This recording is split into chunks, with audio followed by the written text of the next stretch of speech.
I'd like to take this time just to tell you to eat my ass. Fists in the air, the crowds ablaze. Moments that steal the mundane haze. No fear, no hold in this maze. Reach the peak of these wild days. It lives, Friday night lives. You die, but Friday night lives. Hosted by Deadbeat Radio. Stuntman Mark and Rambo Rap.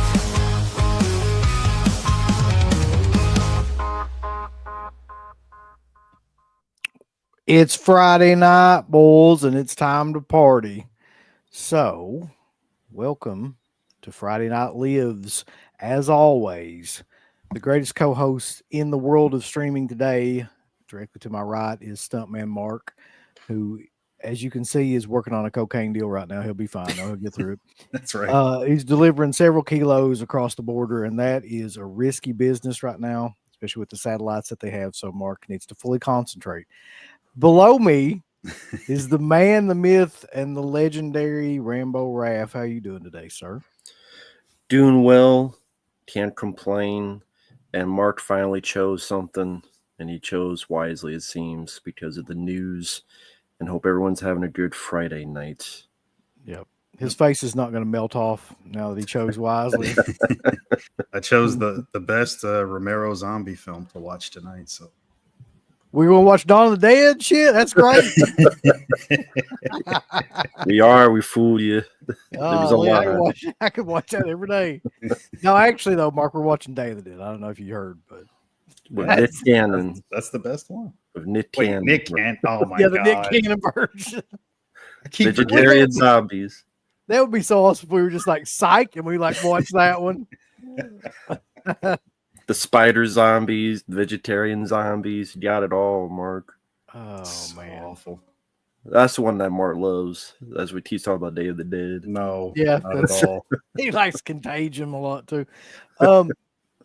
So yeah, for those people that have been living under a rock, it's the 40th anniversary of Day of the Dead, and there's a ton of like horror movies and that were made in '85 that it's their 40th anniversary this year. So we're gonna celebrate that, and we just happened to luck upon Mark choosing this as the commentary when today news broke that, of all people, of course, Scheme Factory found the 4K, or they found the film, I guess, prints for to do the 4K of Day of the Dead. And they're going to be releasing it soon. I'm sure very soon, as a matter of fact. So I think people were asking, like, did they actually find the negatives? Did they find like the inner positives? Inner positive, I think that's what people are saying, the inner positive. Mhm. So yeah, they put out a release today. I'm going to show you the release real quick. It wasn't like a big kind of thing, but it was big news, but the news, like, they didn't put out a lot of like images or anything like that. But What did they source the Blu-ray transfer from? Felsher mentioned this, but I can't remember what he said. Hmm. I'm not entirely sure. But yeah, this is the image that they released Mhm. today, and then basically they said we found it, Mhm. which I think everybody knew it would be found, but I don't know if everybody thought it would be Scream Factory. Hmm. And I think that most people, including myself, hoped that it wouldn't be. To be perfectly honest with you, because like it's this thing. We've been arguing about this in Dawn of the Dead all day long on the Discords. If you haven't joined the Discords, trust me, it's entertaining as hell. It goes on like constantly. So you can, like, for $1 a month, go on Patreon and join the Discord. It's deadpitonpatreon.com. But also, we were talking about this, Dawn of the Dead, Day of the Dead, which one's better? But honestly, I love Day of the Dead anyway. Like, just because I like Dawn of the Dead better doesn't mean that I don't love this movie. And I want to see a really good edition of it come out. The issue is, I have a feeling, unless I'm completely wrong, that they won't put anything new special feature wise on it. I don't know Mm. what they would do now. Like most of the main cast of that movie is deceased. Hmm. Gary Clark, Rhodes. Pilato, Richard Liberty. Yeah, I mean, I guess they could do something with Howard Sherman, Sherman Howard, whatever the hell ever he wants to go by, if they wanted to, and maybe Lord Cardille. Yeah. But yeah, I don't think they're going to do any new special features. I think they're going to do the same thing they've done with like Sleepaway Camp and all that shit, and just have it like come out Mhm. in a 4K, almost exactly like the Blu-ray. That's my guess. Well, even like Lori Cardille, she's on the documentary. I think she was on the commentary, so I don't even know, like, even with her. Yeah, there's not just a lot of there's nothing. I mean, there's stuff they could do, but I don't think they will do anything there. Mhm. Mm. Yeah, I think. I mean, I guess they could get like Nicotero and those guys, like Burger as well. Maybe, like that's like the only other people you could get. We haven't talked about this, but you mentioning that just geared this up in my mind. Did you see when you mentioned Burger and them? Did you see that post that Steve Johnson made not too long ago? I think it was on Facebook. I don't know. Mm-mm. Probably So not. Then Steve Johnson, by the way, is the guy that's like he's notable for being a makeup artist, but he did like Nightmare on Elm Street 4, I believe, and a couple like a lot of like Night of the Demons, a lot of other like notable horror films. But he posted some big rant, like, and at the end of it, he was literally like, "Fuck Nicotero and fuck Burger, but Kurtzman's okay." It's like, I mean, I'm paraphrasing, but that's pretty much exactly what he said. wow. What the? And Where the hell does that come from? I don't know. Like that's the thing. There was no context to it really. It was just like a rambling kind of rant about, one of those vague book kind of rants about them doing him wrong somehow or another, and then He get cheated out of some Walking Dead money or something. I don't know what but essentially he was just like, fuck everybody except Kurtzman. And it's weird too, because I always wondered about that because Kurtzman left a long time ago, like back when we were doing the show. Right. And he formed his own company and everything. Like, so I think it was Precinct 13 Entertainment or something like that. Mhm. And he didn't really talk about those guys. There was something that happened there, but we never really found out what exactly happened. But something happened. And those guys kind of just disconnected or whatever at that time. Mhm. And so I just wonder like what the story is there. I've always kind of been curious about that part and also about this new shit with Steve Johnson. Me too. I've always wondered what the hell happened. I mean, they were always a great team. I mean, they've done some good work separately as well, but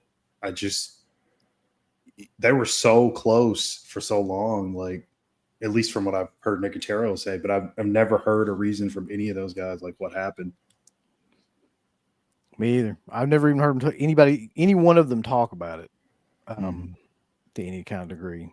But I know he moved to Kurtzman moved to Ohio, and the other two were like in LA. So,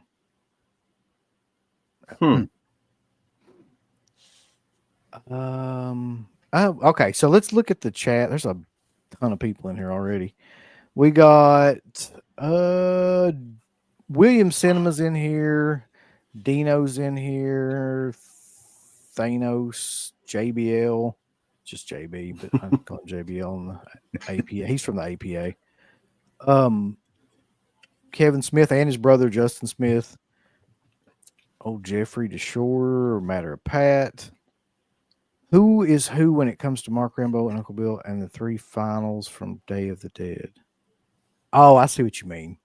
Like, which one of us is Sarah? Which one of us is like? Okay. Yeah, it's a good question. Hey man, I can do a Jamaican accent, man. That's good at it. Yo man, I'm Mario Van Peebles, man. That's actually as good a Jamaican accent as he does in that movie. And Mario Van Peebles in Jaws 4. Oh, God. What's up, Ken? Adrian James. We got Dante 22, Adrian James, the mayor, Cyber Warrior, Caleb, Zach of the Dead. He's going to be in here. We got a super chat right off the bat from Business of Fear. He says, I'm running this monkey farm now, Frankenstein, and I want to know. You finished that. Yeah. Fuck you doing my time? That's right. This is my final Friday Night List for 2 weeks, so make it a good one. All right. Well, what the hell's happening? You on parole or something?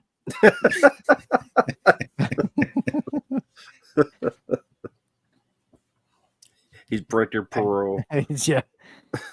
Randy Ruiz. There's a ton of people here. Okay. Let's see what some of the comments are. Say hello, Aunt Alicia. There we go. Hellraiser is getting a video game. Yeah. It's fucking bizarre. Everything seems like it's getting a video What? game. Really? Yeah, there was that Puppet Masters video game, the Killer Clowns video game. Everything's Yep. getting a video game. Hellraiser. It says they haven't officially said, but it's a teaser trailer they posted. It has Hellraiser all over it. Officially announced Tuesday. Well, I won't buy it. I'll have to like at least play it. Bug. Depending on what system it's on, though.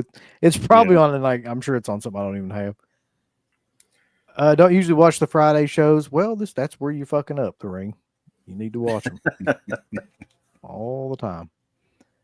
Crystal Lake casting news. They cast Kid Jason and Crazy Ralph. I did not see that.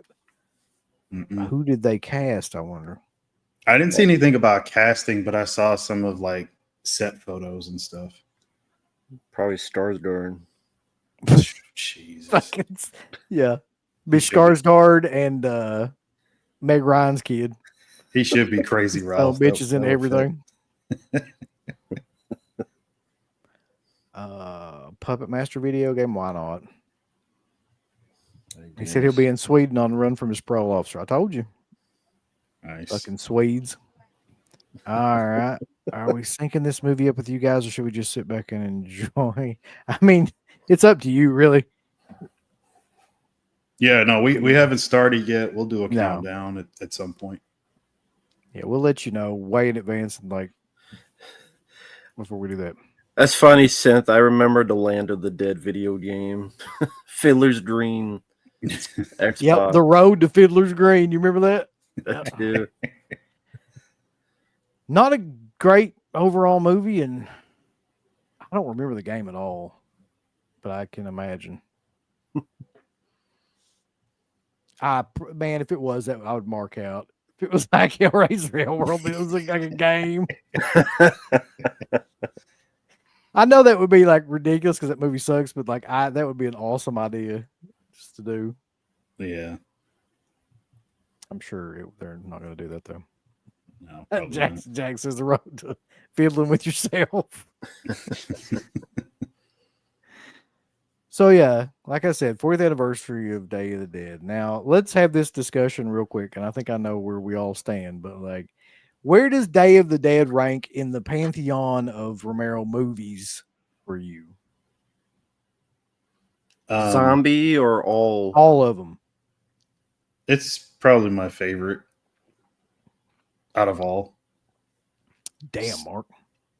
I would say second favorite after Dawn. I like Creepshow, but I'll probably put Day of the Dead above it.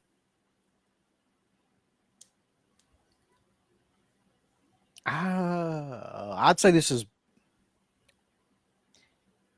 probably my third or fourth favorite. Got Dawn, Night, Day, possibly like Martin or the Crazies, like is in there somewhere. It's hard to make a list like that. I really like the Crazies more than most people. I feel like I think that movie was way ahead of its time. But I mean, I like I said, I love Day, and Day might have been Dawn was the first one I saw. Day would have been the second one I saw. That'd be right. But a lot of people love this movie for the gore effects. A lot of people love the score of the movie. A lot of people love the bleakness of it as compared to the other ones.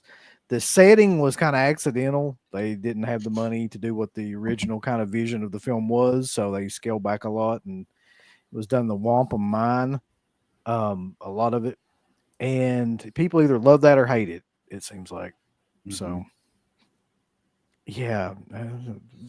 Bub, It's hard to beat the mall setting. As much as I love Day, and to me, it's the better movie. The setting of the mall is amazing. I mean, there's just so much you could do with that. Like it's a really cool environment for those kind of characters to play around in, and the zombies, wreaking havoc as well. Except Dawn is the better movie though. I like how confident Rambo just is in that. I mean, he's right, but also like he's so confident in what he's saying. He's half right. There's a lot to be said about this movie, though. There's a lot of really like cool, interesting stuff in this movie. But yeah, it's always going to be Dawn for me too. Also, I wildly disagree with this. Like, I do not fucking like Timothy Olyphantastic, number one. And number two, like, I didn't think that movie was even really good. Or that good. God, I've seen it like maybe twice, but it's been so damn long. There was a couple scenes that kind of stood out, but nothing like where I would even. I didn't mind it compared to other remakes. I didn't mind it for what it was. Yeah, it's not bad. The Crazies. Yeah, I mean, compared to like Hitcher and Jacob's Ladder and Elm Street, I didn't mind it for what it was.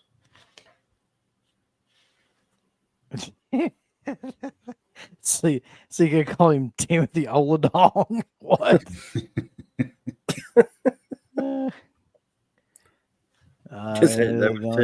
Creep Show, Day of the Dead, Monkey Shines. Okay.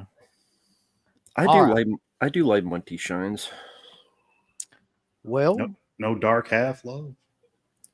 Yeah, it's there. I kind of, man, Dark Half is one of those movies where I really go back to it all the time and then try to like, I think it's better than it is. Yeah. And I just want to like it so much and I just can't. I can't. Who the fuck is Ava Scratch? And why is she Ava Mendez? I hope she's watching this all the time. Yeah.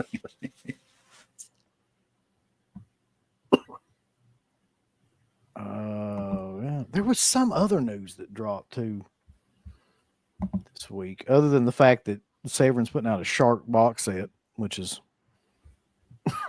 not that big of a news. So, okay, Severin had a really good idea with this because, like, they're not going to be able to sell those shitty ass like Italian shark movies by themselves, right?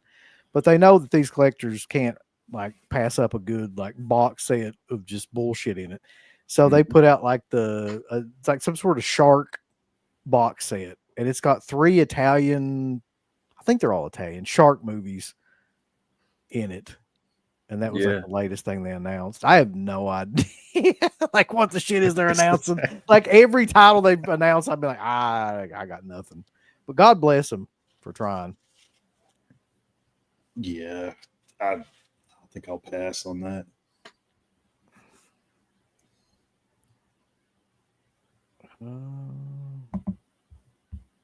Let's see though. There was some other piece of news that I wanted to talk about. Let me check. I know we did last summer. Fuck no. Man, okay. So Scream worked. Okay. So and by that I mean it made money. This is why I brought it up, because it did them going. Listen, Scream worked in of the fact that people went out and watched that movie and they wanted that series back. I do not feel like, and I could be wrong, that people have the same amount of love for I Know What You Did Last Summer. To me, like that's one of the worst ones of that kind of like air. Like in terms of like, I like Urban Legend better than I Know What You Did Last Summer. Like there's I'd agree with that. Yeah, I think agree. it's a better movie. I don't think that movie is really even that good, but they've decided, I guess, because Scream worked, hey, we'll throw anything from that time period out there and see what happens now. I guarantee fucking tell you they remake Urban Legend though. Oh, they are. That- It's in the works Oh, are right they? now. Yeah, Okay. Well, yeah, they're working on it. so I don't know, but no, that wasn't what I wanted to talk about. But I fucking but hold on, let me see if I can find. Mhm. I would like to find that post from Steve Johnson again. If anybody has it, like link it. Can you link shit? You probably can't link shit on here though, can you? I don't think so. Nah, I'm still trying to figure out. He probably took it down by now, though. I'm still trying to figure out what in the hell it was about. Oh well. Yeah, I don't know what other movie. Well, it was horror news, right? It was another. Like, was it a physical release or was it a? Yeah, I mean, it wasn't them two people getting caught at a Coldplay concert or anything, which is all I fucking heard about today. By the way, thanks internet for that shit. The what? Coldplay. You didn't hear about that? I have. I just been on the internet, on Discord. I've been away all day. So these two people, like one of them was the CEO of a company, the other one was like the HR manager of a company. They went to a fucking Yeah. They went to a Coldplay concert, which is your first mistake anyway. That I was gonna say, like, that's what the fuck they get for going to a Coldplay Yeah. show. And like they're both married, but to different people. So they were having an affair, and they went to this concert, and they got put up on the kiss cam. And the fucking guy, Yeah. like, rather than just standing there and just kind of like, you know, being cool about it or whatever, because that would have been the appropriate thing to do. He fucking ragdolls himself out of like the frame of the Yeah. picture. He goes And in like she a goes- fetal position. Yeah, and she goes running, and so people were immediately like, "What in the fuck is going on?" And then the internet just kind of took over, and they got fired. So Well, yeah, and he's apparently he was like the CEO of $1 billion company. yeah, And I mean, then she just got she's- promoted in that same company, I think. Well, she had just got hired for that position of HR manager like 8 months before. And it did come out that she was actually divorced. But it still just looks Oh. bad because there's not supposed to be any fraternizing between the CEO and then the head of HR of all people. He's got a lot more to lose because, I mean, he's the CEO and he's the one that's Mhm. married with 2 kids. So, Well, he's all not the fucked up. CEO anymore. He was. I just thought, like, man, I'd be more embarrassed to be at a fucking Coldplay concert than I would to, you know. Jesus. That's the real damaging thing. But anyway, that has nothing to do with anything that we're talking about. That's just like current event shit that was like all over my feed today for some reason. Day of the Dead. We all know the backstory of Day of the Dead. Like I was talking about earlier, like pretty much everybody in here probably knows how this movie came to be and, you know, where the inspiration for it came. So I guess we can talk our way through it as the movie gets going. You guys, do you all like have the movie ready and everything? Yeah. let me go to 0. I'm going to hit play, see if there's anything in front of it, just in case. I'm just starting mine at the scene with Sarah. Like where it Okay. opens. I'm there too. Yeah, there's a So little. the scene I'm talking about is just like at the very beginning of the movie where she's kind of like, you know, sitting down, crouched over as it Mhm. like opens. If everybody like wants to start at that scene. And then I'll give us a countdown when we're all ready. Okay. I'm there. What was the first movie that Romero made that sucked? Well, good question. Well, we'll get to that in a minute. We'll come back to that. All right. If everybody's ready. Yep. Then we're at the scene with Sarah. At the beginning of the film crashed over, and we're going to start going backwards from 3. So in 3, 2, 1, press play.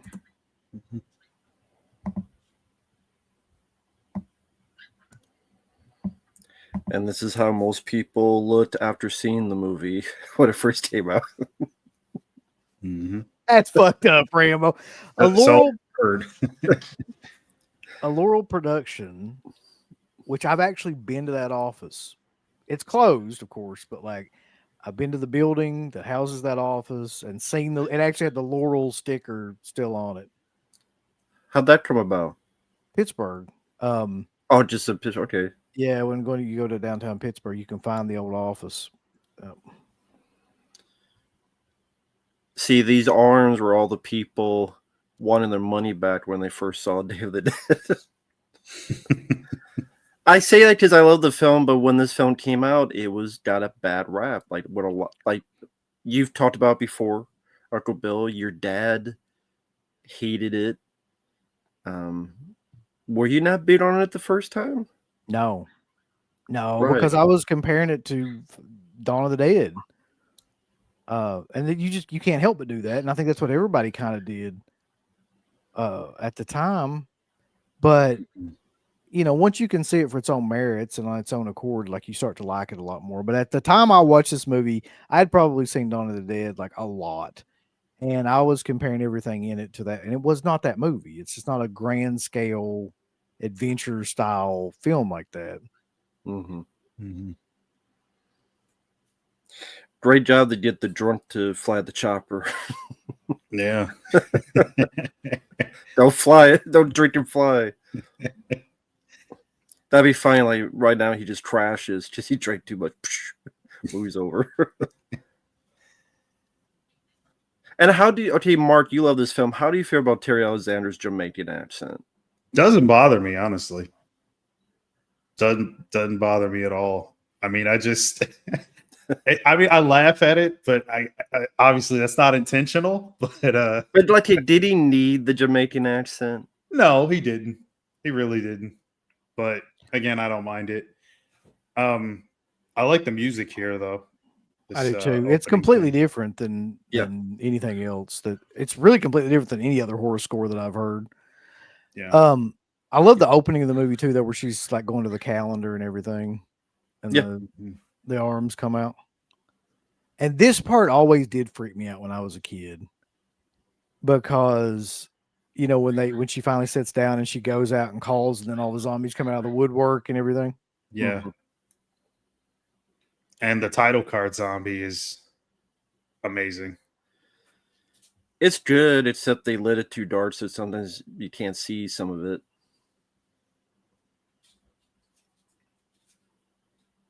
Like with the ton and stuff, like you can't see it as well as you could have, because it's like they didn't lit it as well as they should have. Yeah. But it has great score. I mean, I love the film. The score is great. It's no Goblin, but I like the score.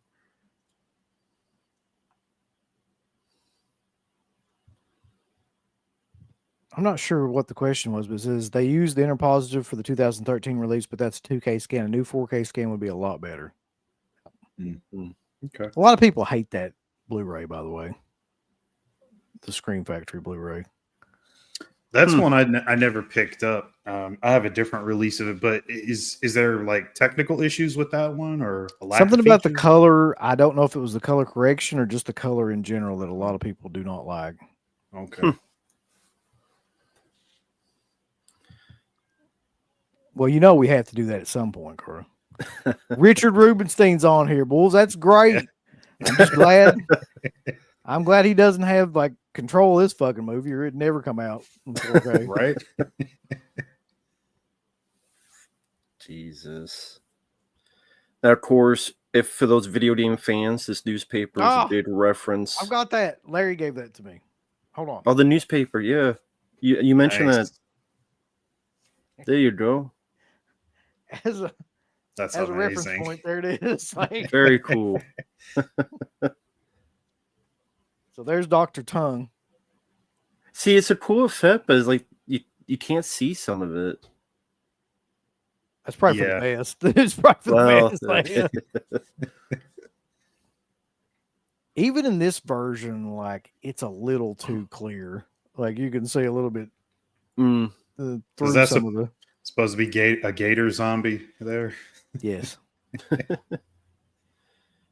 old So you say spiders it's on 'em. too clear. So, oh, it's funny with the gator. I think you just see the stuff is tied around its mouth, so it wouldn't bite anybody. Yes, I Yeah, noticed that just yeah. now. So when it's whatever the 4K will be, are you worried it'll be too clear? No, I mean you know what you're getting into. You're going to see a Right. lot of this prosthetic stuff that you probably shouldn't have seen and was probably never meant to be seen as clearly. But like, Mm-hmm. I think that stuff with a grain of salt, really. Yeah. Mhm. I don't know. Does it ever take you all out of the movie when you clearly see like makeup effects like that? Not really. I mean, I still appreciate the effort behind it. I'd much rather still it be practical than CGI because it's going to look way worse if it's CGI. Yeah. Hmm. Nah, it doesn't bother me too much. They gotta, he's got to water his weed plants.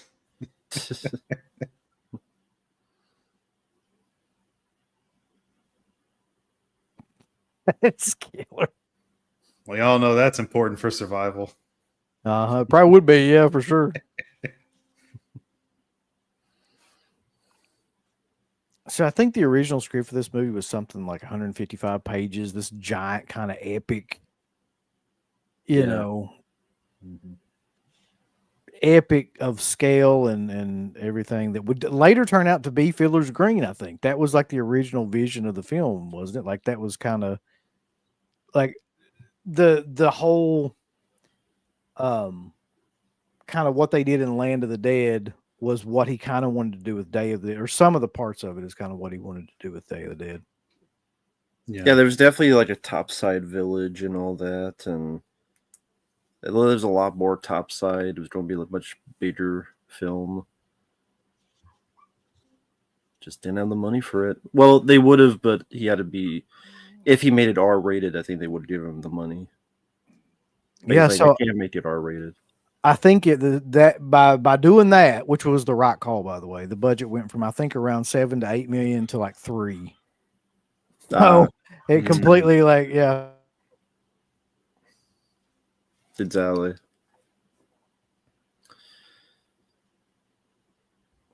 think that's Tasso, the guy holding Yeah. the helicopter. I was just about to bring that up. That's Tasso Sarakis, Savini's buddy. This guy in the chopper is a bit of a pussy. You talking Which- about you Tasso? No, he's talking about Anthony DeLeo, I think. Oh, okay. The guy that was in the chopper who's like, whining. He's a bit of a pussy. Just crying.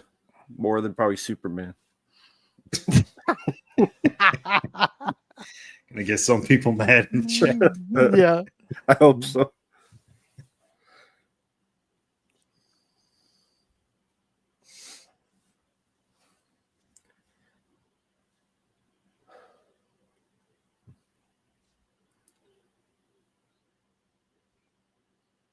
So those, I don't know, are these up top scenes in Fort Myers too? I know the scene where they touch down with helicopters in Florida. It's in Fort Myers, Florida. Is this there too, or is this somewhere else? I believe so. Seems like this is actually in. Larry will know this, but I want to say this is actually in Pittsburgh, or fuck, I don't know, somewhere around there. But that wouldn't make sense though with some of the trees and stuff. I'm not sure.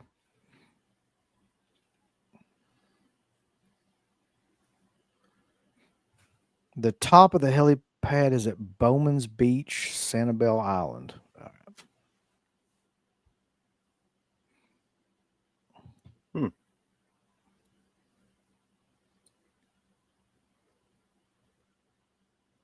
Be pretty damn depressing living in a damn bunker. He's got that Invasion USA Uzi going there. Yeah.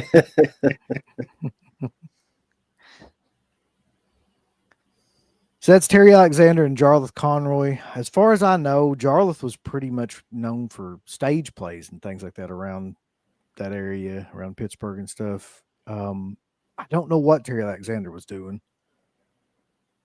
Of course, Lori Cardille is Billy Cardille's daughter, Chili Billy. Mm-hmm. So she had like an end to all that. There's Gary Clark playing Steele in this, who's great in this, but gave one of the longest uninterrupted interviews in the history of Dead Pit. Like, he talked for, I think, 3 hours straight. It's amazing. Oh, that's right. Yeah, Matt has done that. I watched Drone of the Dead too, since. So yeah, I started watching that just recently, but I haven't seen that.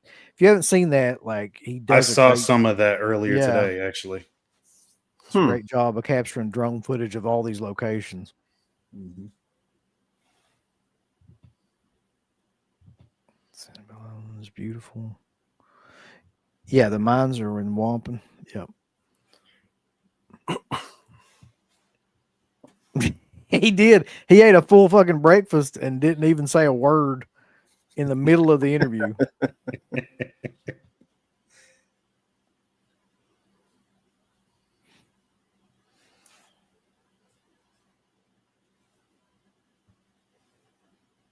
Unfortunately, almost everybody in this scene has passed away. Mm.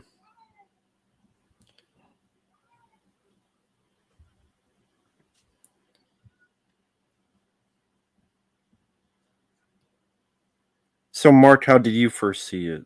This movie? It might have been either the Anchor Bay DVD or a VHS, one of the two.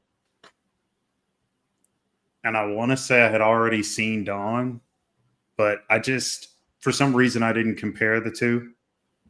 I just expected something different because Night was so different. So I just wanted it to be an entertaining zombie movie, and it is. It is, yeah. You got these two crazy fucks, Rickles and Steele. Mhm. You almost killed Rickles. You almost fucking killed Rickles. Yeah. It almost sounds like Macho and Yeah. almost killed Rickles. Yeah. You kind of wish he did. Yeah. He's a bit annoying.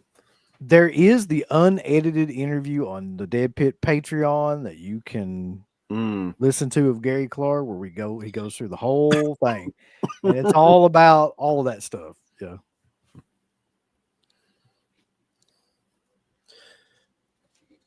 I wonder if he had been interviewed before and he's like, wow, this is like someone's actually asked me about this movie, so I'm just going to tell my whole life story while catching a breath.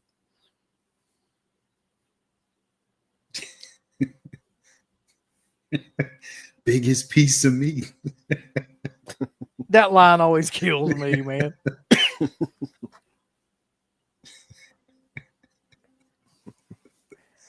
I'll be honest with you. I think Rickles is overacting a bit throughout this entire fucking movie. He's a little like too coked up or something. Yeah, a little bit.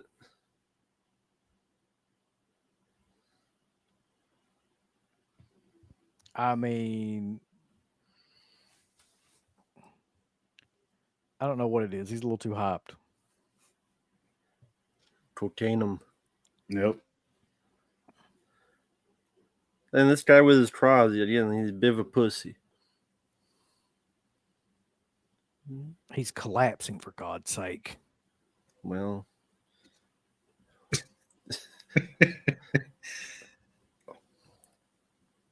collapse into a bitch.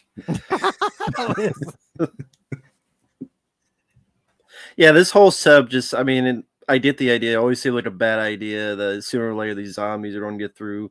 That wood looks like you breathe on it, it'll snap in two. So this is, I actually know this, though, from the early autograph days. This Deborah Gordon just got showed in there, one of the zombies.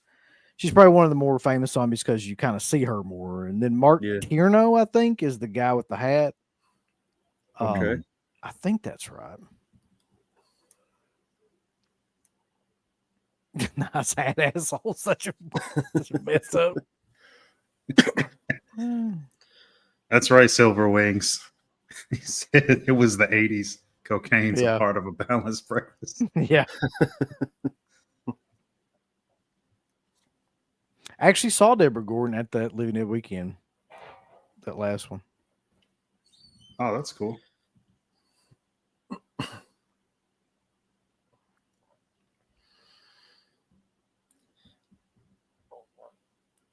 I don't know. If I see a guy that wiry, I ain't gonna give him a damn spoon, let alone risk my life with this asshole. Yeah, he's just all fucked up the majority of the movie. I should have given him some of that weed they had growing up top. Yeah, he's definitely not smoking it. He would be a lot more chill if he was. Yeah.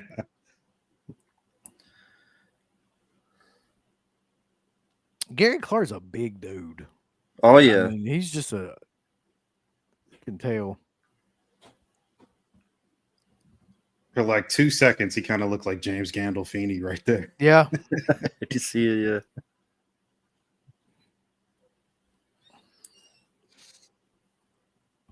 All right. While we're, what do you guys think about Sarah, the character in this movie? I like her. I mean, she's a hell of a lot better than Galen Ross and Dawn. I don't agree with that. Then you know more. I see. Let's hear the biased opinion. Go ahead. The biased opinion is any other opinion. Go ahead. What, that she's a better character, or got the whole pregnancy angle that's interesting? Her learning how to fly, the whole bit with her boyfriend. Here, she just she's always got this face that she's got like a tampon stuck up her ass. I like her. I mean, I like her deal. I like Galen Ross more. Yeah, I could give a shit about her pregnancy.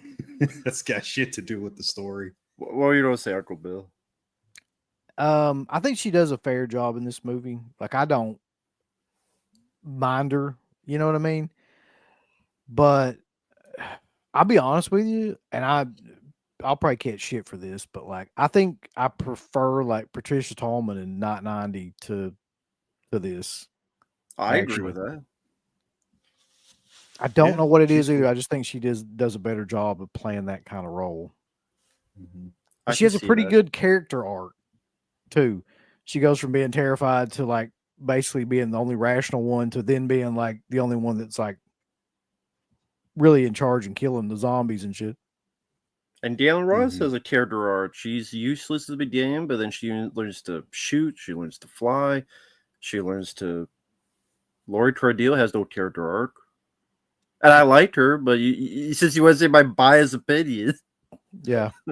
She has a character arc. Lori Cardille has no character arc. She's the same at the beginning she is at the end. And I liked her. Well, she starts out as a good character, unlike Galen Ross. I mean, she's good, a character. But unfortunately, like, she's also completely wrong too. About pretty much everything in this movie. Well, like when he gets bit at the end, well, I guess it's not exactly the end, but still, like, I like how she takes initiative. Now, chopping the arm off didn't work, but still kind of a cool thing to do, just in case. I mean, you're already fucked anyway. Might as well lose the arm, see what happens. So we got a whole bunch of new folks here, and a lot of them are old Romero regulars. That's John Amplas from Martin, probably most notably. Mm-hmm. You got Rhodes, Joe Pilato from Effects. A lot of people don't know he was in that movie a long time ago, but he was. That's not a Romero movie per se. It's made by the same people though. And by far, to me, he's the best character in this movie. It's not even fucking close. Of course. I mean, I love Pilato in the movie.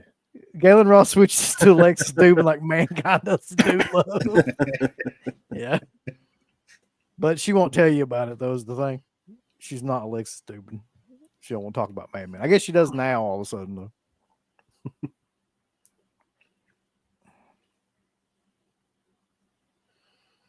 from what I can remember hearing, Pilato got this role pretty much on the spot. Makes sense. And Pilato, wasn't he being considered by Kurtzman for fucking when they were doing He's in the Dust? Yeah, they did a little Yeah. teaser where he was the star to the AC/DC's Hell's Bells. You can find on YouTube where he's looking just like Reservoir Dogs, dressed up like Michael Manson, them Reservoir Dogs. Yep. There is, Mayor brings up a good point. There's a scene in Dawn that's cut from the theatrical cut that's in the extended version where Pilato is like one of the guys on the dock. And it's a much more menacing scene. That's why I don't like it as much in the extended version, where they're kind of talking like more about like there's almost like an altercation between them and the rest of the cast. Like, and for some reason that always just played wrong with me. I just like the idea that they just kind of showed up, asked for some fucking cigarettes, and then left. That's about where it needs to be.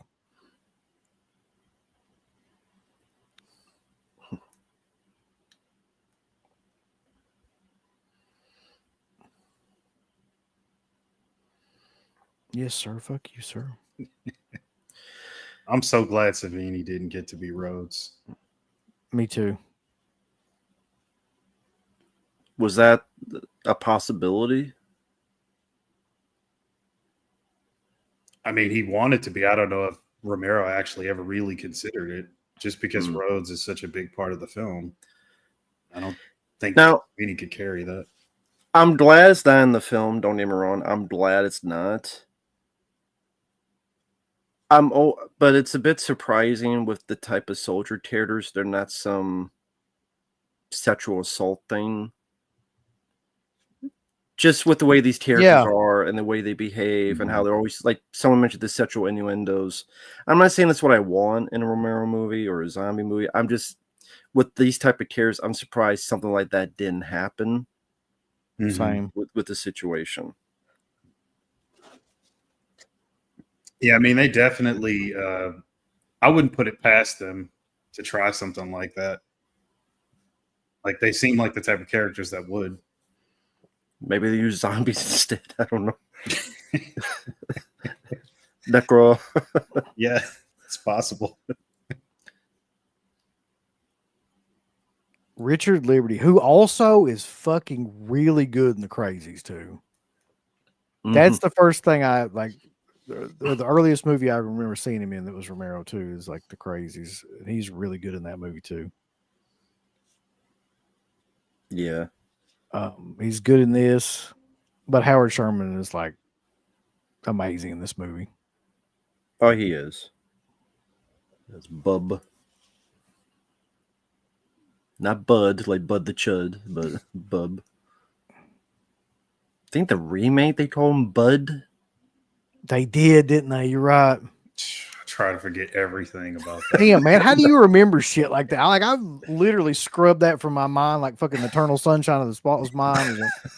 Because it was just so dumb. It was like, okay, there's zombies that crawl like Spider-Man. There's a vegetarian zombie. It was just so. Because I do like I am having fun with the movie, but I do really enjoy this film. I think it's very well done. And you just see like the complete opposite in a remake like that. And that's like the director who's usually good, Steve Miner. And it's just more about how did you do this and why did you do this? Money. Well, Had to be. Yeah. It's like Soul Man. I've always been trying to figure this out about this movie too. So his whole thing is basically behavioral conditioning, right? Yeah. That's his whole plan.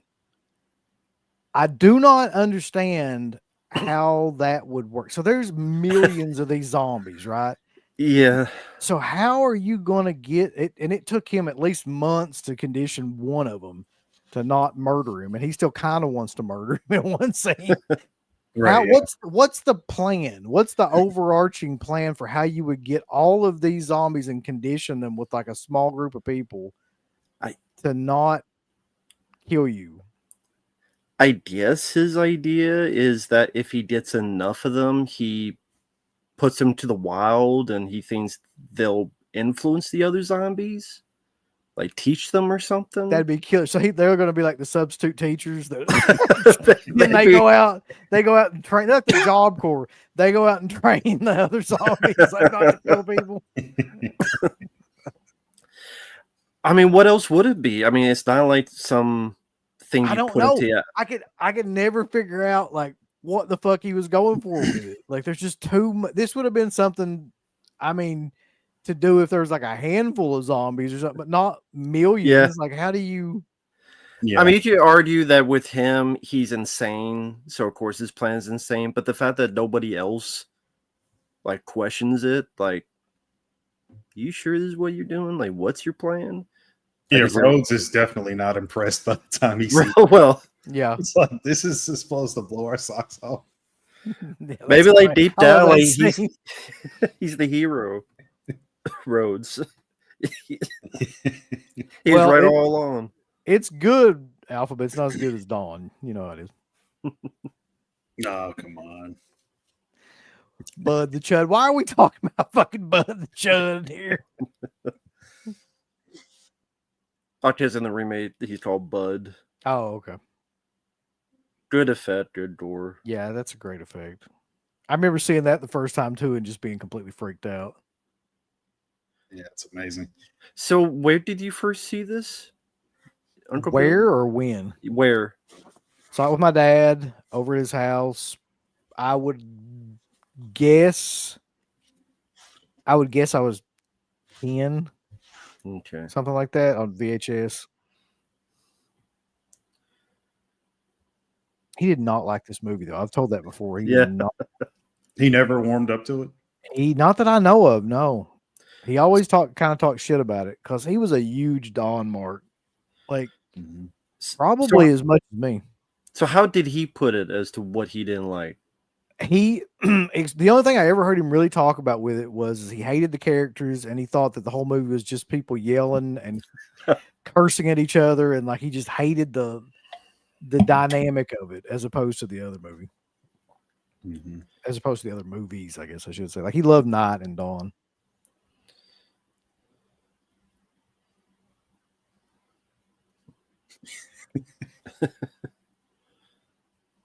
Yeah, I mean, you guys were talking about Frankenstein's whole plan and everything. That is probably why he does get killed when he gets killed, because once it's unveiled, I mean, I think the audience probably would have thought the same thing. Like, how? But what Are you did what did the soldiers think he was doing this whole time?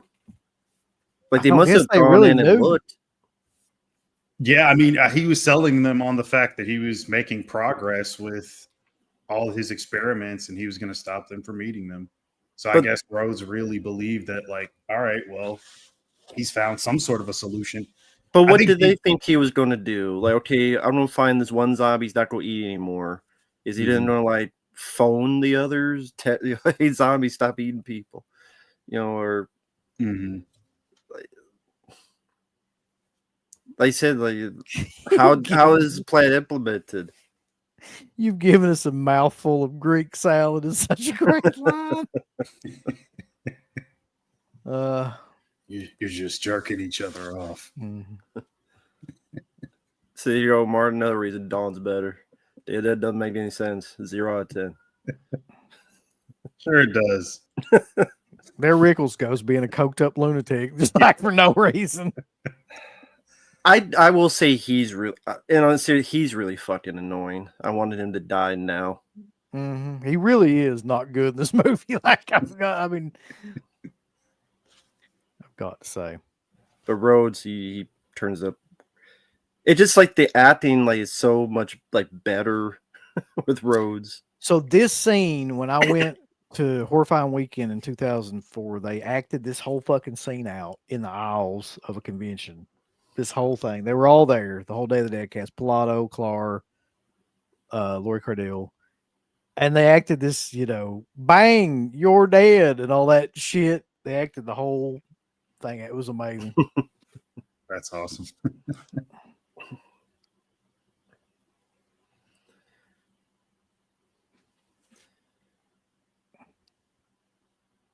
kind of makes Lori Cordeel's character look like an idiot too. Like she didn't realize what was going on.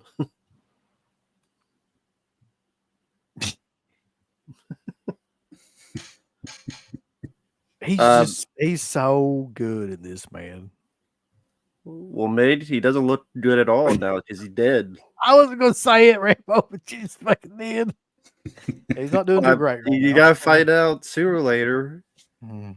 He don't look too good now. He's kind of dead. Hate to be the bearer of bad news. We interviewed him too. He's a wild guy. He's great, but he's wild.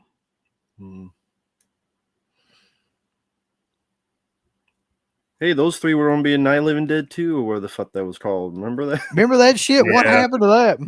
I don't know. I think maybe someone said this is stupid. I don't know. That's surprising that didn't get made with all the other films get made. Jackson Jack, what the fuck? He's floating around like that right now playing a harp. Where does he come up with this shit? Oh, Alpha says Lowe was far more interested in understanding the creatures and actually figuring it out. Clearly, yeah. Like he doesn't have a really good long-term solution for the problem. Yeah, I think like the whole thing with Frankenstein was just a cool idea, though. Like, but something that Romero probably knew that he couldn't really seriously flesh out, which is again why the character gets killed. Yeah, I think like Richard Liberty did like he's kind of insane. It's just that the other characters, it took them this long to realize what he was doing or not doing. They're not really smart scientists then. Probably my favorite part of this movie though is right here when Logan shows up. Just the interaction between him and Rhodes and all that shit is amazing. Yeah, Rose is the MVP of the film. He just keeps. Is there food? I'm sorry.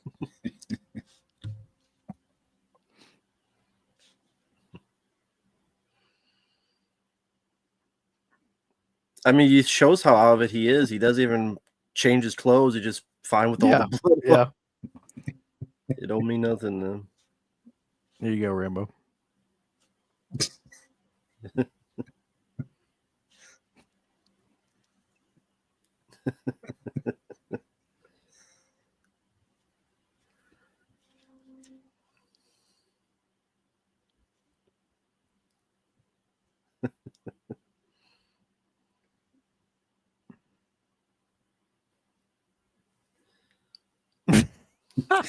Such a great scene.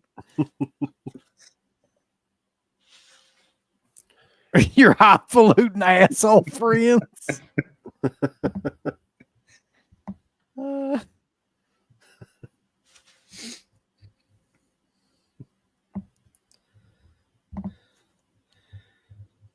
There's always a part of it that was Rose to win. Yeah. Because I mean, and also he's kind of the most interesting character because, like, you just imagine a backstory that he probably was maybe a sane guy, and then just how many people he's seen die that were his friends, his fellow soldiers, the fruitless nature of it, how they rely on this lunatic, drive anyone insane. Well, yeah, you've got and that's the thing too. So basically, it's just showing that on all sides, these people are fucked. The scientists have no idea. The doctor has no idea. The military have no idea what to do. The only people that are Rhodes actually is the only sober military guy. The other guys are laying on the table smoking out.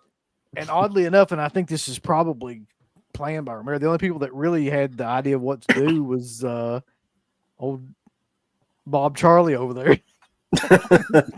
Jamaican Terry Alexander, who's just like, we need to just fly away and go someplace and never look back. Well, if you don't want to do that, better not keep giving that guy some alcohol. Yeah, her research was obviously the way to go. I mean, controlling them is a no-go. Obviously, that's never going to happen. Even though he did get somewhere with it, just on a mass scale wouldn't happen. But yeah, a cure would be the way to go. But Sarah's research never goes anywhere either. So Mm-hmm. Yeah. Just did John Wick.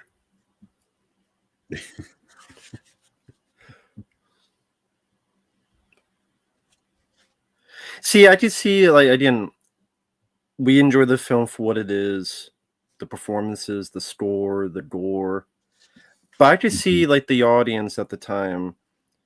You see Dawn of the Dead, you see how much of an adventure it is. Like, you're in different places. Even the mall, you're in different stores, you have different backgrounds, you have different visual stuff. You have the arcade, you have the pies. I know, Mark, you love the pies. that's fucking stupid. Nobody's going to convince me that that's awesome. It's Throwing pies awesome. and zombies. You hate I pies. mean- You're a pie hater. You love come on. We all love poutine pies. I remember pies. But I'm gonna try to convince you. and then you get to this where, because of the setting, like almost everything, the background's the same. And It- you notice A lot of too people that like, talking. the editing is completely different. Like in Yeah. Dawn, it's edited a lot quicker. It's just a lot more shit going on. But when you break it down to where there's like, this small of a set and thing, you can't edit like that. You just got a couple of like, it's just a lot slower paced movie. Yeah. So people at the time in '85, they're thinking it's Dawn of the Dead 2 and not Day of the Dead. So Right. it's just, wait, there's not as much action, there's not as much adventure. Mhm. The first one, we're in this building, heads are exploding, we're seeing all the rednecks shooting zombies, then to the mall and all that. Here is such a different tone, different basic pacing. It's not as action packed, it's not as, all those things. Mhm. People expected Dawn of the Dead 2, they're going to be disappointed. And then we talked about before what came out the same year, which Romero hated, Return of the Living Dead, which kind of gave people that energy at the time that people want. This is the 80s. It's excess. It's cocaine fuel. It's Rambo. It's, Death Wish 3, like over the top, get the guns, gear up scenes, Evil Dead 2 later on, groovy. Like that's the era of the 80s that people were really getting into. Right. Yeah. So like Return of the Living Dead was going to be more their cup of tea. I know you mentioned like George Romero, he sees like that film's a hit. And was he not a fan of that movie, right? He hated Return of No. the Living Dead. Yeah. He Yeah. didn't Yeah. like it. So Yeah. I'm still not entirely sure why either. Other than, I don't know. I've never really heard a good explanation as to why he hated Return of the Living Dead, other than it fucked with this movie. I mean, could that be it? That's probably be. why. Yeah. Because this, like you mentioned, I mean, there's a lot more going on in those films, and this is very much performance-driven type of entertainment. And if you don't like these performances, then you probably wouldn't like the film overall. Yep. Because there's not a whole lot else going on other than that stuff, really. So I could see those points. Maybe the Russo connection. What, Vince Russo? I know it did. Vince Russo, yeah. I know who you mean. John Russo. Alpha Romero says, no cure for death. Sarah's work was completely pointless. And yeah, that's kind of a cool idea and a cool theme, though, that there is no cure for death, and it's unavoidable. This is just the state of the world at this point. But it still would intrigue an audience member to see another character in one of the films at least try or an attempt to do so, which is probably why Romero never went back to that idea in any other movies. There's not like a search for a cure in every other film. This is the only one that does it. Mm-hmm. And then you have all the other themes that are going on as well. I mean, they show the money at the beginning of the movie. It's just blowing around on the ground. Nobody really gives a fuck about it. It doesn't really mean anything. But you go to land, and it's all about money and social class and all that stuff that doesn't mean jack shit here. Did you ever hear the story about Degress? Go ahead, sorry. Did you ever hear the story about Land and how Romero wanted the lead to be black because that was his thing in every movie? He had always had like a black lead, and that's what he wanted for Land. And because it was a studio movie, they wouldn't okay it. So he made the lead zombie black. That was the only thing he could do. And he put a woman in as like the other kind of co-lead. But they wouldn't let him. And I always just thought that's fucking crazy. But Right. that's what happens when you make a studio film. That's why he fucking hated him. That was Universal, right? Yes. Yeah. And Big Daddy Kane. somebody asked about the guitars, but I mean, one is the one that you see like the front of is a Gretsch Streamliner, and the one you see behind that's a Fender Strat.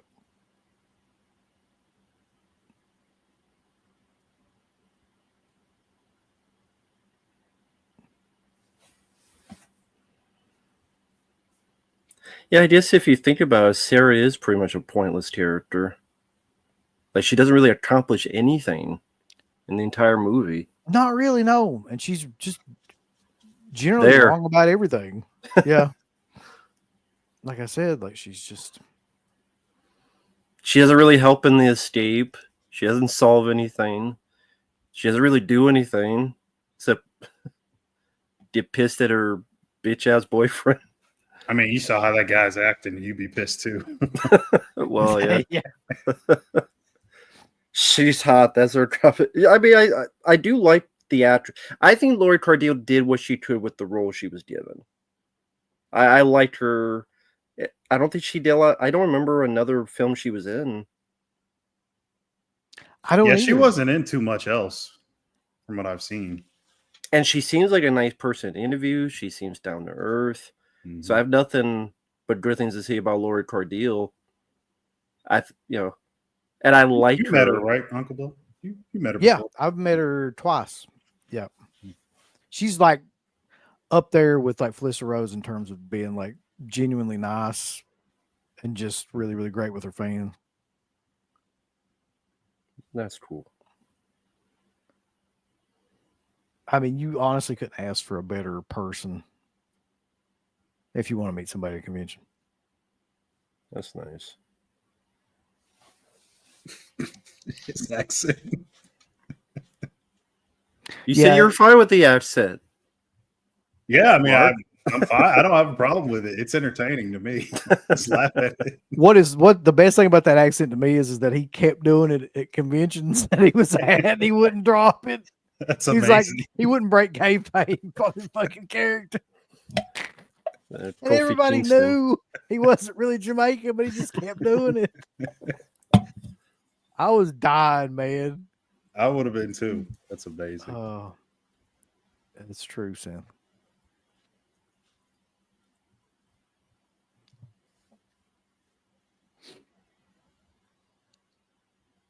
I have a lot of really strong feelings about Asia Argento, though. Like, let's just say that I do not think she's a good person at all.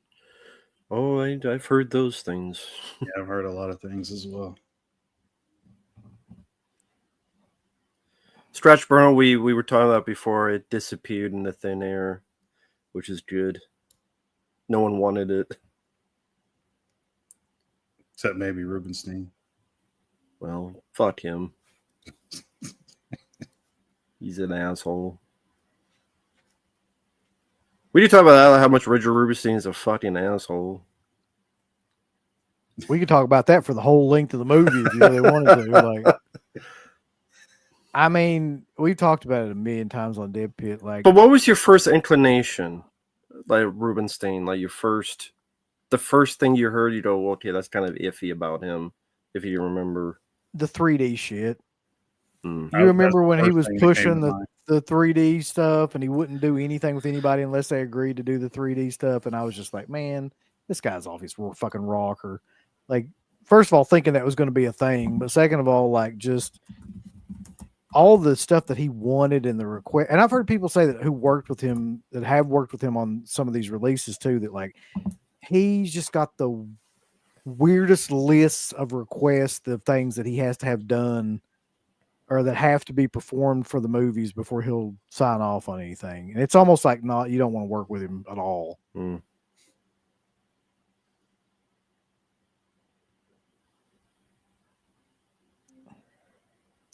This is a cool scene though, because him talking about like, all these records are down here and everything. Like, let's just get the fuck out of here and never like have anybody dig them up and even know that, that this past existed. Mm-hmm. Mhm. Yeah, Carlos, I'm 100% gonna. I don't give a shit if it's Scream Factory. I'm gonna be honest with you. Like, I mean, any kind of Romero movie, I'm not gonna order it from them. I'll probably order it from like Orbit or something like that. Do So you at least- think Second Sight will do it? Maybe Kent not. mentioned that Second Sight has it.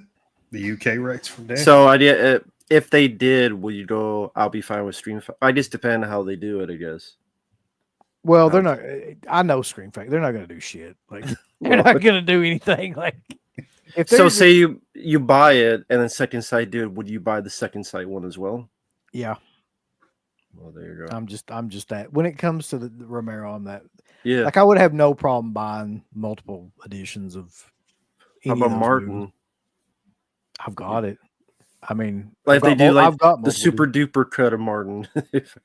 What was the thing? Well, didn't that'll they- probably happen actually with that Yeah. new Yeah. cut, and I'll probably buy that shit too. Yeah, they will do. I don't care about the steel books. So that's Scream Factory's big thing. So they'll release the movie just like a regular version of it, and then they'll like a couple months down the road they'll release a fucking steel book, and then like I don't care about that. But will we have AI art that we can fool people?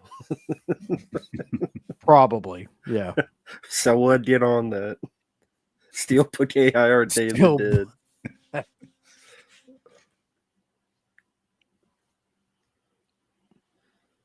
That's true, Nubbins. Okay, Mark, which accent is better, Terry or Mario Van Peebles? Oh, Terry for sure. But Mario survived a shark. This is true. It wasn't a zombie shark though. And he's got like the Cosby shirt. The Cosby That fucking sweater. movie. He does. Yeah, imagine it was Bill Cosby. That's for the zombie don't get my food pops.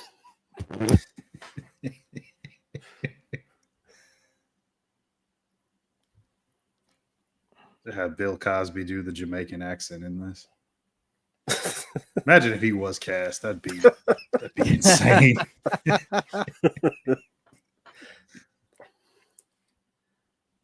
Do you think though that this movie, because I do believe this, do you think this movie has the best practical gore effects? It's hard to beat. I mean, yeah. For like any horror film or zombie horror films or Well, for at least the time period through like the 80s, 90s, things like that. I mean, I would almost say that some of those Terrifier films like have kind of upped the game on practical effects now, but like for this time period especially, I don't think there's another film that's better than this. yeah, I for sure would say this one set a bar. I mean, I like a lot of the effects in Reanimator as well, but I think this is better. Deer Hunter mentioned The Thing. I think the creature effects in that are better. I don't know about the actual like makeup effects. Like I don't know. There's a difference somehow. Mhm. Goblin said they found the interpositive today. It was buried underneath all the replacement. They sent out.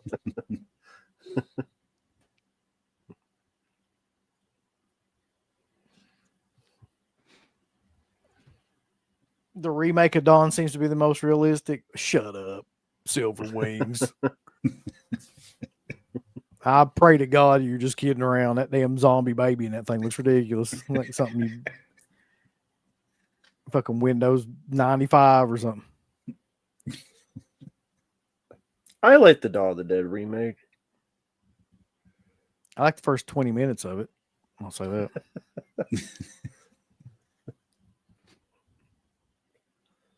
It's all right. I mean, I don't go back to it very often.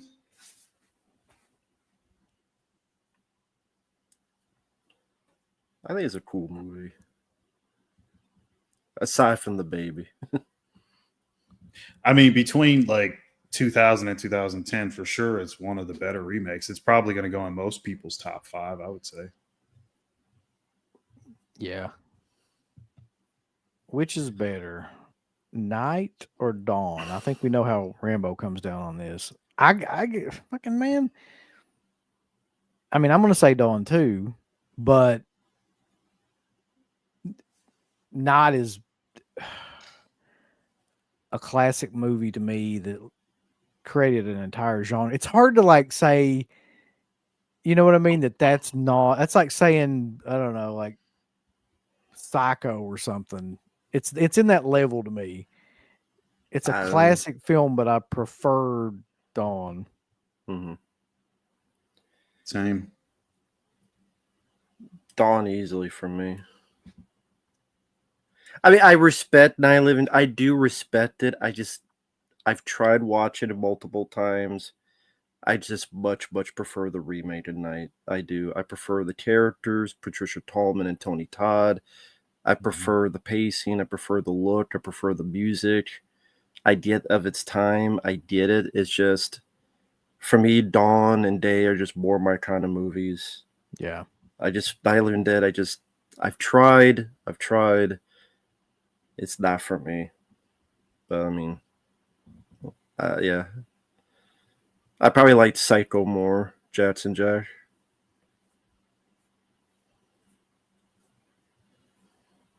This whole sequence is amazing too, though. Yeah. It's cool detail with the razor, the little strips of skin being pulled off. And in front of Sam's Lot. Mm-hmm. Was George Romero supposed to do that film, or maybe I'm thinking of other Stephen King adaptations. I know there were others, but I mean, he was supposed to do just about every film. I was going to say that too. Yeah, it's possible. In the 80s into the mid 90s, every horror film you can think of, he was attached to. Yeah. So Sherman Howard, aka Howard Sherman, I have no idea why he changed it. But it's one of them is correct and one of them's like a stage name. I think I don't know why. I also remember seeing him in a couple other movies. He's in I Come in Peace too. Rambo. Yeah, I know you remember that. I do. He is also in Lethal Weapon 2. I just watched that movie recently. He's like a hitman in that movie. And I think he's a doctor in The Stand. Because I remember watching The Stand and being like, holy shit, that's who that doctor. I'm pretty sure he's like one of the doctors that tries to kill like Gary Sinise in The Stand. Oh yeah, I think you're right. Yeah, I remember that now. 90s version of The Stand. Mm-hmm. Right. I didn't see the other one. It sucks ass, so don't worry. I'm not surprised. Don't forget about the classic Ricochet. He's in that too. Oh, that's true. That is an interesting film. Not every day you see John Lithgow in a medieval battle in prison. Right. I'll go ahead and tell you too that like at that show, that Living Dead Weekend show that I was at, by far, he had the longest line. Oh, okay. Of anybody there. Like when the damn thing opened up, before it even opened, and like just people were, he had a line going all the way down the aisle. Like, wow. I mean, it was crazy. I think people just see him as like the quintessential zombie, like the whatever, the most notable zombie, I guess, of any of them. Yeah, it's hard to beat. I mean, what would even be the second? Tarman or Tarman? I would really think that, yeah. Probably. The new one? Yeah, of course, the new one that's dragging the Christmas tree. Yeah, Tarman. Fucking shit. I mean, you could make a case for like, you know, what would be notable to like just people in general? You know, if you said like name a zombie or something like that. I mean, they're not going to say anything from Dawn of the Dead. I don't Even the think poster. I don't think most people would even really know any of that shit. Hmm. I'm trying to think what they would maybe like the cemetery zombie from Night because that movie's so Right. you know it's the first zombie that you see and it's like Flesh eater. so yeah flesh eater. Jesus. That's the same guy. Yeah. Mr. Flesh Eater. Oh wow, Alpha says that he said that he made more money at this convention than he's ever made. Wow. I could totally see that too. That's cool. Good for him.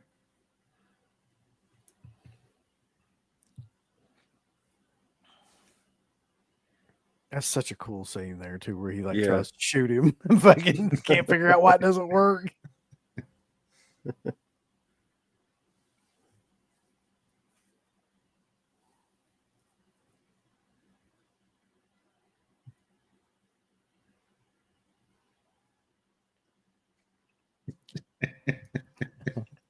What are we supposed to do? Teach him tricks.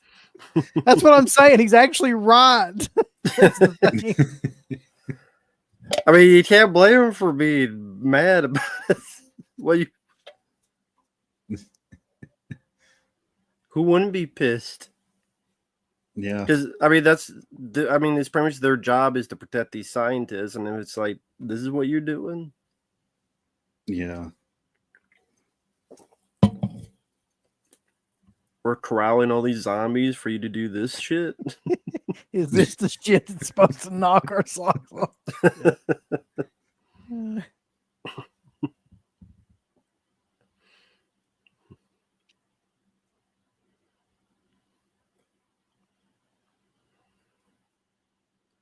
I mean, you would think the other scientists know at this point that he's crazy.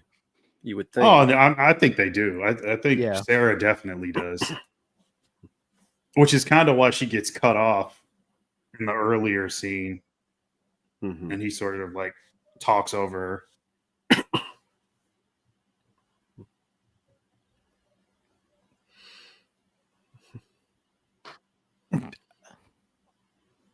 Now we're gonna get into some shit, bulls. Yeah. Mm-hmm. It's about to get real. Don't get Rickles killed. I hope that Rick was killed. No. Who is this guy that does end up getting killed here? You barely see him in this movie, but like he's one of the soldiers. Mm-hmm. This guy right yeah. here. What the fuck is that guy's name? Don't know. Private Miller? Is that who it is? Yeah. Okay.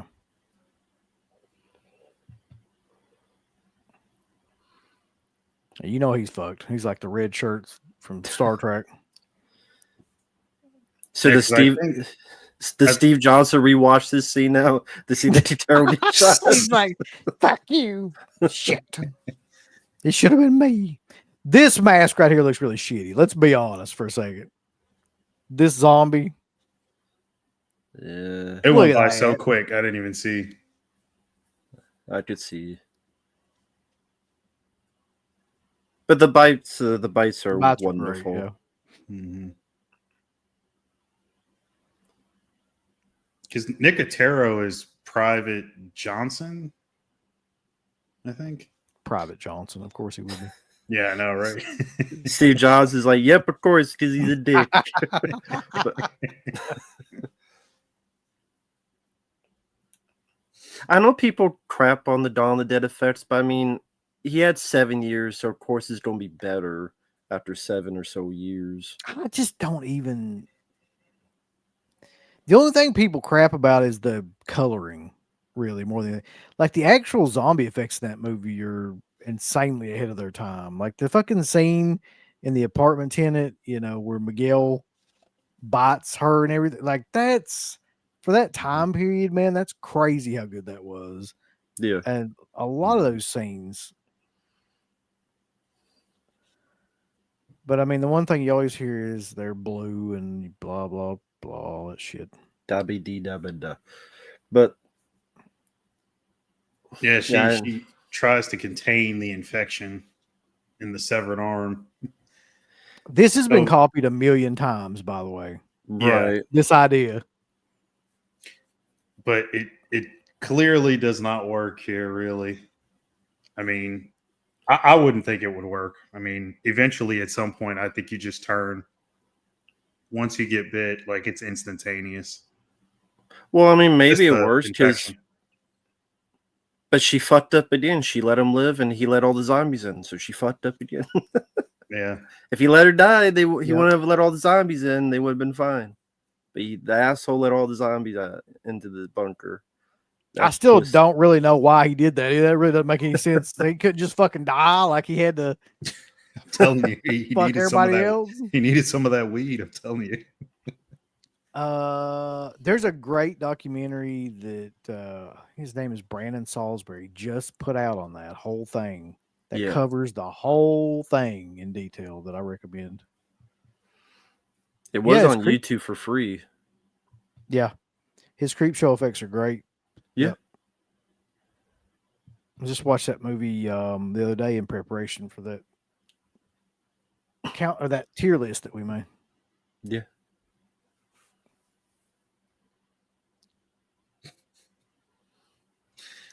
Throw in a little racism in there.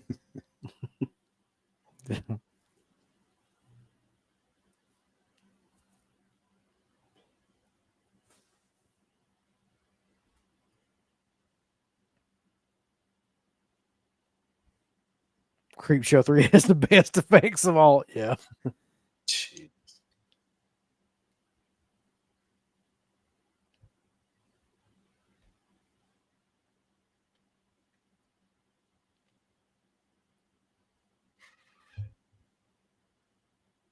Now, did that mean that what Rose just said? Does that mean that like they've tried that before and it didn't work?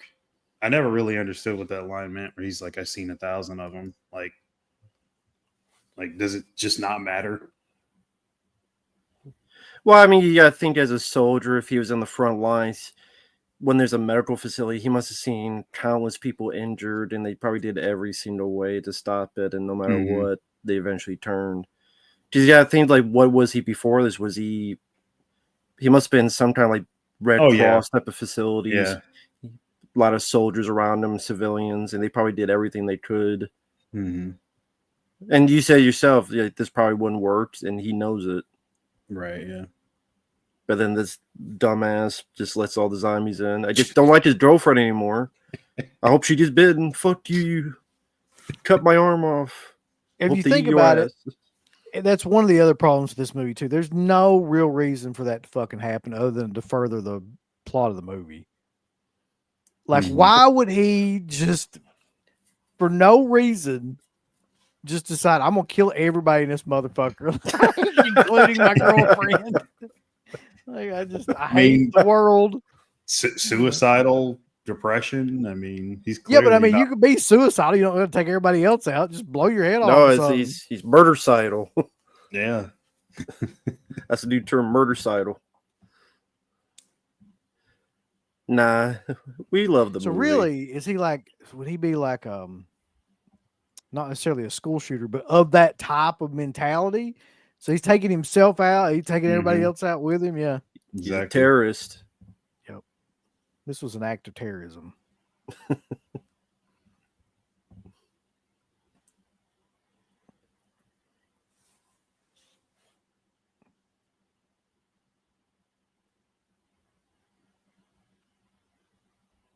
So really, if Rhodes would have just shot him, none of this would have happened. See, fucking Rhodes was right about all this shit. Yeah. He was Him right and about Steele. Frankenstein. He was right about all of it. Sarah fucked up yet again, Mark. Just gonna keep bringing it up. Dan Ross didn't fuck up. Sarah fucked up the whole movie. Hey, Flyboy fucked up. He led the zombies back to their little safe house. So And they He he was died for it. dead. He was a fucking zombie though. doesn't matter. He's still fucked up. Don't was change trying- the.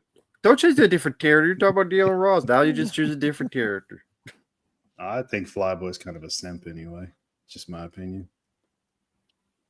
You're in a zombie apocalypse. Not and you big don't as a learn simp how as to this shoot guy a who gun. let everyone in and I fuck my girlfriend.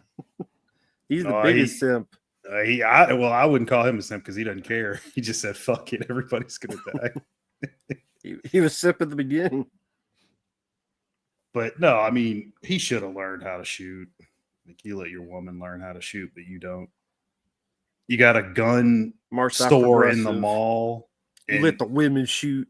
there's You heard Mark. unlimited ammo, and you don't learn how to shoot a gun. Come on.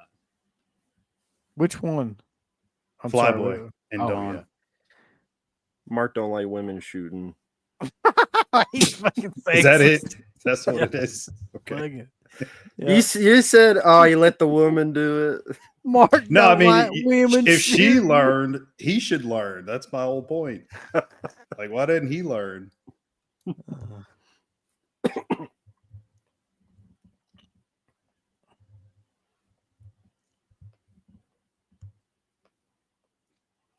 We're going out, and you're Yeah, not he did going with learn. us, and you won't go with us until you learn how to handle yourself. Fucking talking to Galen Ross. Well, yeah, well, I mean, trying and then actually learning is two different things. So when it comes down to it, he just wastes all his ammo in the boiler room. You heard it here first.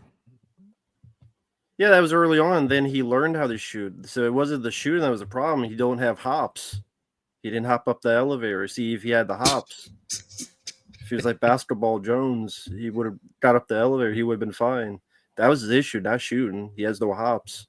He's a white boy. He can't He was, jump. if he was black, he would have jumped a couple stories for one jump.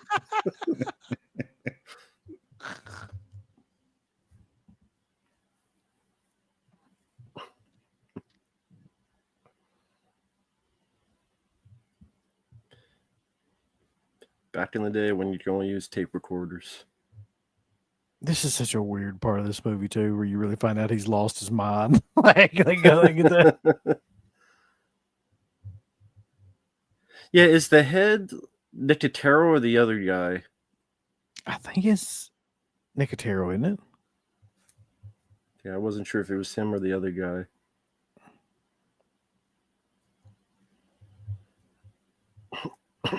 Yeah, it is. It's the other guy.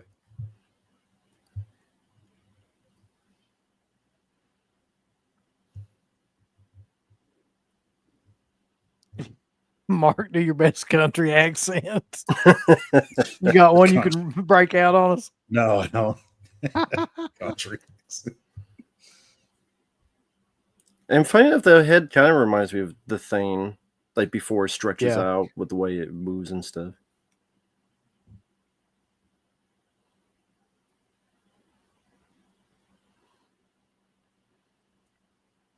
You know, if he cut off his beard, that guy almost looks like Mr. Bean. He actually would. I've never thought about that. He does. If you take his mustache, he does look like Rowan Atkinson.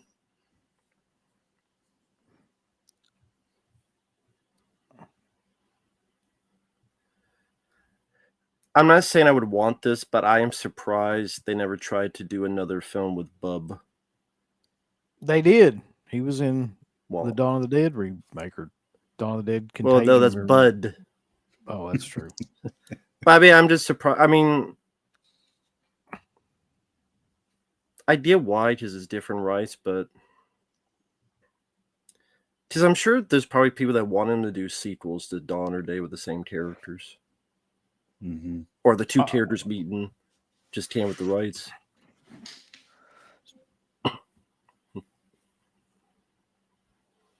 Here's where you figure out that you kind of fucked up. Mm-hmm. Yeah. So I'm curious. After this was Land of the Dead, the next time, and what year was that? 2005. Yeah. Yes. Yeah. Would you like to seen something in the 90s? And if so, what direction would either you have taken? Let's say they gave him a decent budget.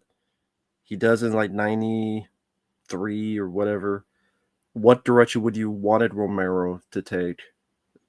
Either of you, both of you. Well, I mean, the logical thing to do would have been to follow them after the end of this movie. But I know he doesn't really ever do that. He always like shifts from one group to the other group.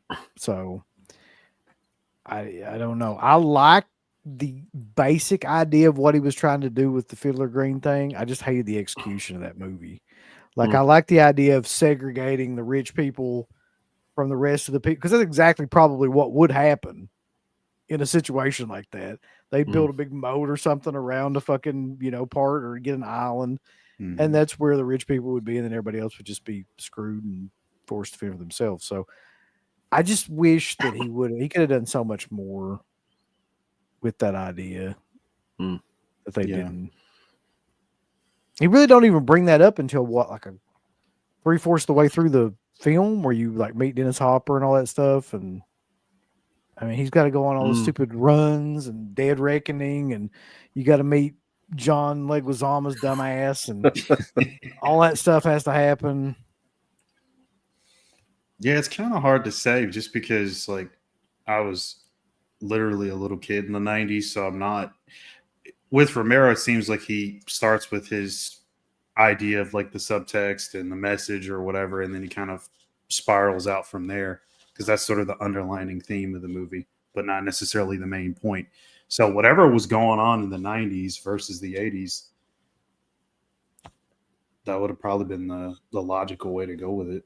As far as the film itself, sorry, go ahead. Oh, go ahead. You go. No, go ahead. I was just gonna say, like, this is where we're gonna watch Logan get mowed down here. Yeah. I don't think he needed that much ammunition to fucking kill him. No. He needed to make sure. He needed to make sure. Back when they did this thing called squibs, folks. Mm-hmm. Why is that so difficult to do now? What do you Either think A, they deem it too dangerous. I mean, there are ways you have to be careful, but it's how people are nowadays. Or they feel it's too much time, because if something goes wrong, then they have to redo the wardrobe. You have to fix everything. But if it's CGI, you just shoot whatever the reaction, then you just add it after the fact, and you move along the schedule with the crew and cast, and for them, they view it as saving time on set. That seems ridiculous, though, because I mean, you look at all of even the most low budget of action movies from the 80s and stuff, like all those films, there's a ton of death scenes and shootouts, and people get blown up or whatever, because they weren't able to do CGI stuff. But like, again, it's cheaper for them. The more people on set, cast, crew, extras, the more money spent. But if you have like one or two guys in a computer, it's a lot cheaper, a lot less people to pay. It seems like the CGI would be more expensive, no? Like, well, yeah, imagine like the time. It's all about time. So the time to set it up, the time to do it, if it screws up, the time to replace everything. And then all those people on set, like they want to get it done, the movie done as quick as possible. Yeah. So any way to move that time. I get that, and I hear you, but like I'm not saying it's good. Yeah, no, I know, but it's ridiculous, because I don't think any of those productions fell behind, and they still pulled it off. I know. Mark, you're talking about 2025, a year of shitty movies. This is true. That's the one thing I hate about the John Wick films. Not to get too much away from Day of the Dead, but since we're on Squibs, that's one of my biggest issues with those films. Like, I like those movies and all, but man, they would be so much better if it was. Well, that's one of my biggest issues with fucking Land of the Dead, for that matter. Right. Like how much bullshit they did with those kind of effects. And they argue like, well, we could do more with CG. Like, we couldn't do this with practical. I'm like, yeah, but it looks like shit. Right. Like that shot right there. He shoots him in the head. I mean, that looks Yeah. really good. How long does that take to set up now? Come on. Well, again, they'd be, well, consider what happened on other films. They were going to be, who knows who you got doing this stuff? Who knows if you even have people who know how to do this stuff and do it safely, or some idiot and someone gets killed. Not to get too off track with it, but sadly that's the case. Which one do you guys prefer, The Land, Diary, or Survival of the Dead? If you were forced to choose between all those awful movies, Land all the way. I know it has John Leguizamo, but I gotta go with Land. Mm-hmm. Diary, I would say so too. I hate the way Diary is shot. I don't think it fits. Too much of that doesn't make sense. Survival. Dude, Survival's just a mess of an idea and a movie and everything else. Like, everything in that movie is just awful to me. Yeah, Exactly. That's why I couldn't say anything. Just fucking horses. Where the hell was... It has some of the worst CGI. what was the one that was supposed to come after Survival? Because there was talk forever for another film. What was it called? Wasn't there one called, like, maybe I'm getting this mixed up, like Twilight of the Dead or something like that? Or That sounds about right. That sounds right. yeah.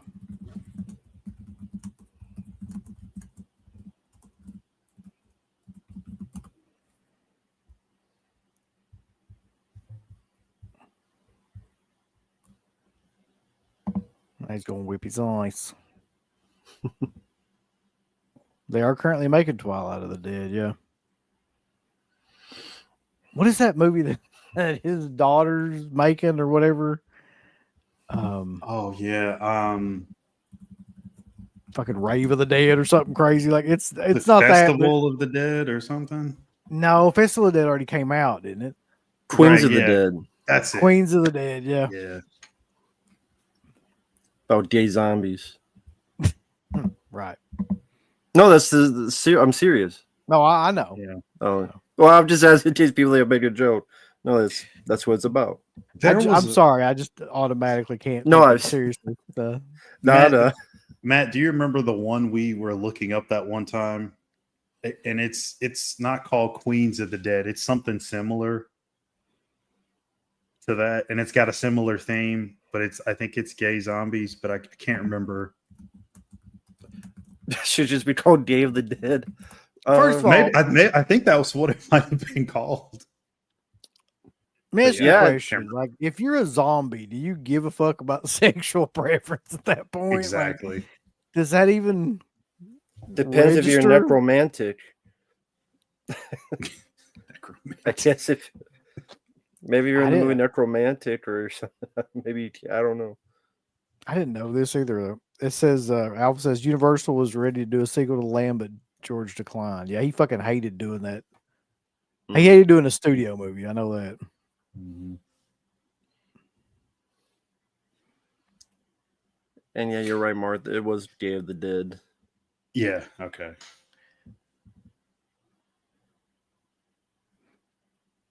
How about Dawn of the Dead? DONG. God. Like Yeah, a the- mafia one. Let it dit dawn.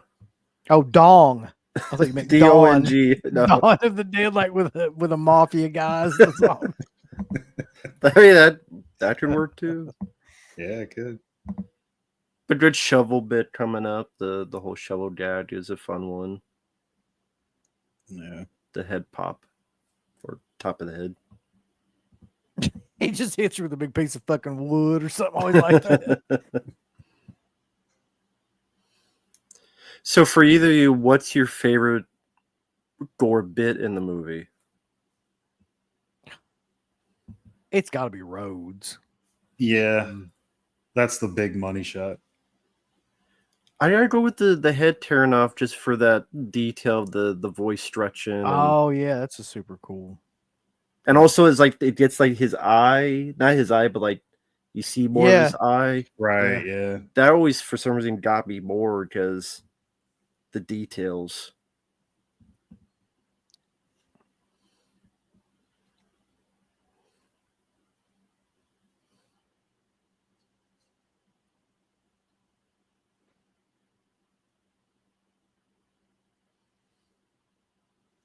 taking Nubbins. Rhodes' as guns.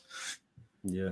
Nubbin says Kid Jason's been cast. His name is Calum Vinson, if that means anything to anyone. Haven't heard of the name. Do not know that one. Yeah, I heard 28 Years Later has a lot of zombie dons. Yeah. Well, the hanging dong in that movie, apparently.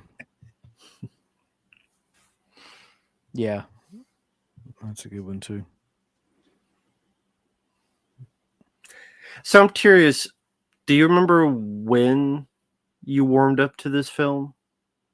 Was just one day you saw it and you went, Honestly, it probably wasn't until we started around the time we started doing the show, and we just started watching these movies like over and over and more, more regularly started watching like horror films again.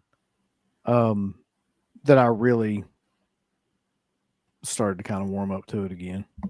Gotcha. Freddie Lit says, screw the remake, fucking vegetarian zombies. Yeah. Yeah. I don't know what the thinking of that was. It's a horrible idea. Remember when?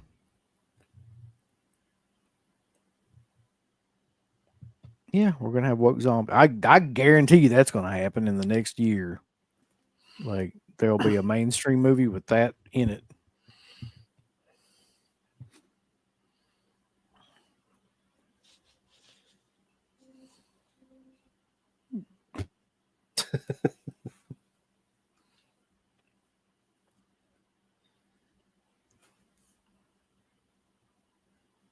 I don't know why the hell you want to be drinking alcohol when zombies are around. No. Not really the best idea. It's going to make your aim better.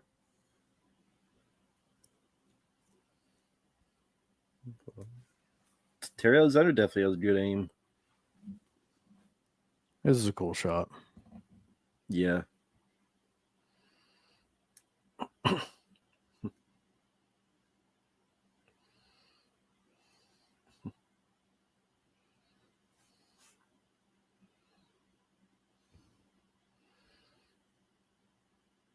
Oh, here's where Butt Boy is gonna ruin it for everybody. Really, that one fucking little thin chain, that's all they had on there. Apparently. Yep. Unless he took all his time to get everything else off. So, Mark, why does he do this? Because he's suicidal. He's taking everybody down with him. Genocidal. Exactly. He's praising to Allah. You know, he did the thing. I don't think that worked.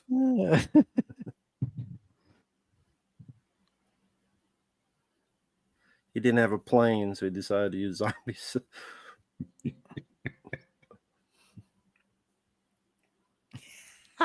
That's fucked up, Bram. I just got that. I did like Warm Bodies when it first came out. Oh, I remember that. Forced into watching that movie. I like a lot of questionable movies if you really want to come down and think about it.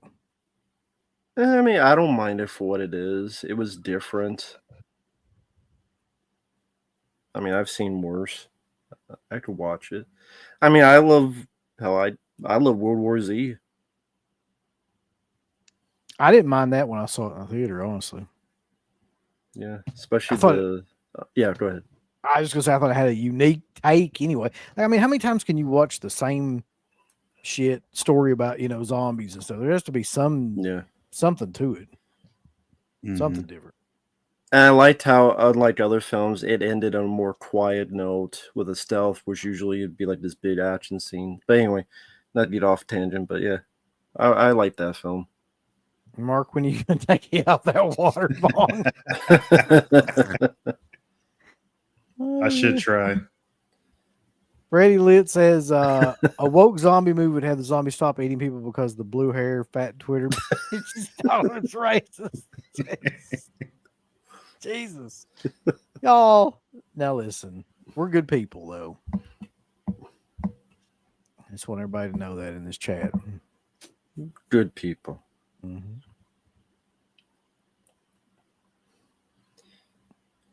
On a side note, have either of you ever tried to drive a golf Yeah. cart? I actually drove one at the beach the last time I went to the beach. We rented one to drive around like downtown. I've driven one once. It's a pretty amazing way to get around. Like, Yeah. you don't need a car or anything. It's nowhere near as like, taxing Mm-hmm. to drive or anything. You just jump out of it. He's mad now. Yeah. This whole all this shit coming up is amazing. Yeah. Everything. Nice type of like Boris Karloff, Frankenstein monster type of acting. Yeah. Mhm. Definitely some of the better parts.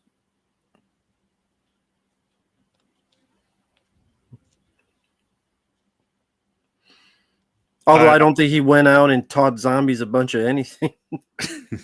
No. I agree, Silver Wings. I'd have guns everywhere. There's guns there, yeah. Yeah. At Rhodes, he should have had an ankle gun.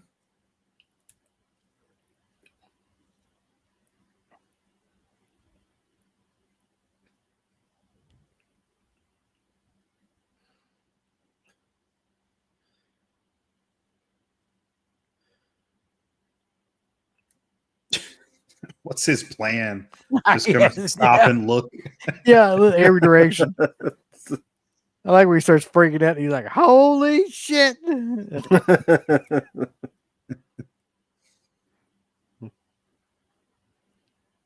He fucking just loses it.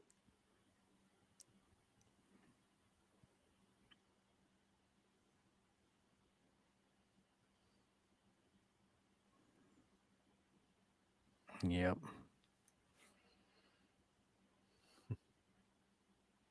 Ron Rickles. I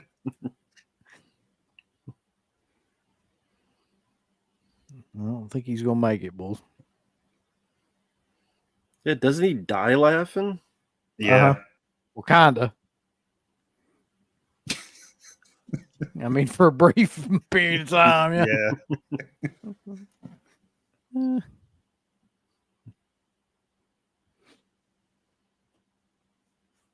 Oh man, that looks so good still. It still looks good, yeah. Yeah. Still holds up. Pretty much every effect scene in this last part still holds up. Yeah.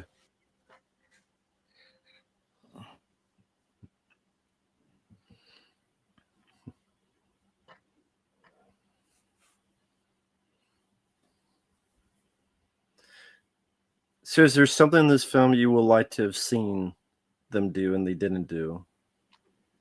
Whether an idea or like a sequence or something that you don't, I wish they would have done this or I wish they would have added this. No. Maybe I just mean, pay off Sarah's research and she actually had found something that could potentially help in the future, but then it just gets ruined and lost. honestly, I think the only thing that could help this movie was just to have more of a budget. It had some good ideas. It was just really confined to this space. Mm-hmm.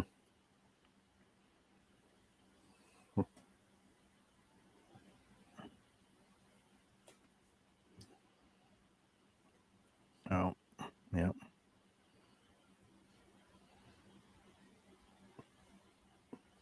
On the side note, speaking of clowns, you guys did the clown show. There's some clown zombies. That's a good segue. I don't say, what was the last newer zombie film either you liked? I mean, they do like thousands of them, but I mean, like the last newer one that you thought was decent or good. Same with people in the chat. That's a good question.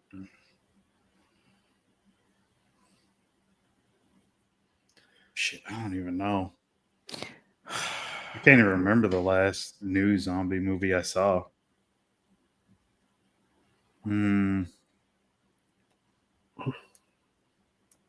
Fuck. I mean, The one that really sticks out in my head wasn't even a movie. It was the first season of that show Black Summer that was on Netflix. I never saw Black Summer. I thought that was probably the best made zombie anything that I had seen in forever. I Huh. still go back and watch like that certain episodes of it to this day. I haven't even heard of Black Summer. Most people haven't. It didn't do very well, or it didn't gain a lot of traction. Black Summer. I don't think. Huh. Jax, the fuck up.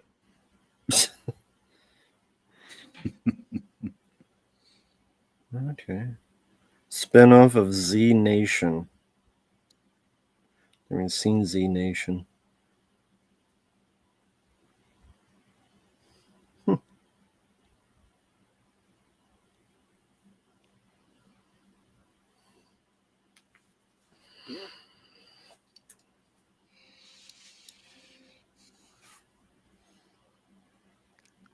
I'm trying to think. What's the last zombie movie that came out? Just period. Let's see. See some people mentioning The Dead Don't Die. That was 2020 or 2019. Fuck no. If you want to see a zombie film that's pretentious and boring as shit, you do watch that. I would advise not to. Yeah, Train to Busan. Yeah, I always forget about that one. What was that? Wasn't there an Asian one that's like had the fucking? I guess if The Sadness. Is that what you're talking about? see, it worked. I knew out. what he was talking about. And I thought about it for a second. I guess isn't that kind of one? Were they zombies or they were just like, I don't know what the fuck was going on. That Yeah, I movie, guess really. infected. Yeah, infected. But I do. You know the. Yeah, I know the thing. It's hard to forget.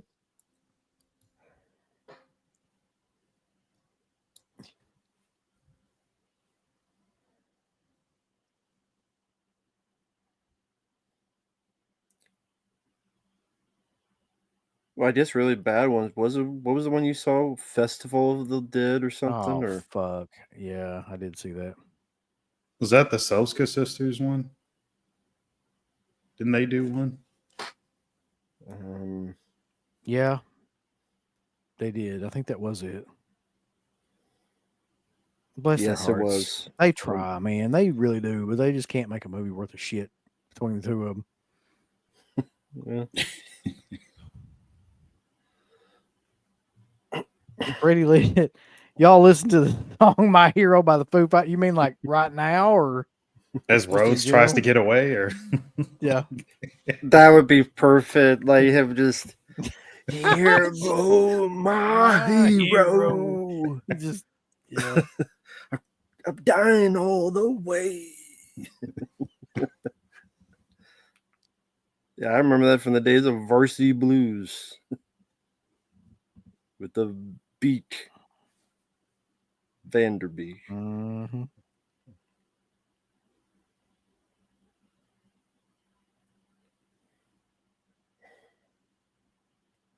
Mark, you still haven't thought of a newer zombie film you liked? let me just look. It's crazy how none of them really stand out. With how You much know. they made, yeah. Exactly. You know what? I liked One Cut of the Dead. I thought that was interesting. Oh yeah, I remember that one. What year was that? 2017. Okay. It's about a film crew making a zombie movie, and then a real zombie thing happens. Right, yeah, I And some remember. other things happen. This Train to Busan was before that, right? That was 2016. Right, okay. Yeah, I like World War Z. I saw somebody mention Zombieland, but I like that one okay, but that was 2009, and the sequel was 2019, so that was a bit more recent, but I didn't care that much for the sequel. It's not really zombies, but I liked Overlord.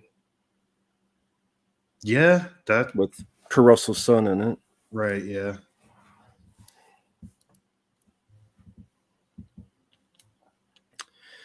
Yeah, I mean, people know the story. They had the animal guts intestines, and the fridge was unplugged.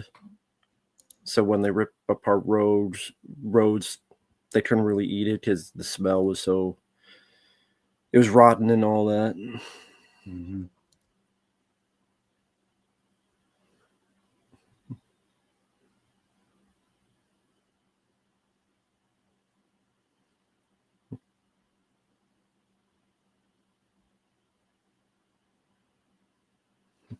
So can you tell me what the fuck the end of this means? Because I've never been able to figure this out. How you mean? Okay, so she gets in the helicopter Yeah. Right. and a zombie grabs her. Does she faint? Does she? What the fuck happens? Like a zombie grabs her and then it just cuts and then it goes to. Is that not real? Is the whole thing a fucking dream? Is that like part of dream? Because several zombies grabbed her, by the way, and then she just wakes up. So is the whole thing? I guess the way I interpreted was they get on the helicopter, and then she has a nightmare, reliving that moment, thinking, "What if I went in and a zombie had got me?" Kind of like a PTSD type of nightmare. That's the way I look at it. Maybe because I rewatch Aliens and I had Ripley waking up in nightmare or something. She has a little bit of PTSD, a little bit of They got on the helicopter, they were fine. So she's thinking, well, what if this has happened? What if that had happened? That's the way I interpret it, but I guess other people can interpret however they want. Yeah, no, that's the thing that I think is the most logical. Would an island be the best way to go? Because couldn't the zombies walk through the water and just walk up and munch They did in Land of the Dead. They walked right the fuck through the. Maybe they're on the way. That would have been the sequel. They start, the zombies are coming ashore. It does seem a bit abrupt. Yeah. I remember when I first saw this, I thought, for some reason, I thought like this was an alternate ending, like they had a different ending, and then this was like, I don't know why.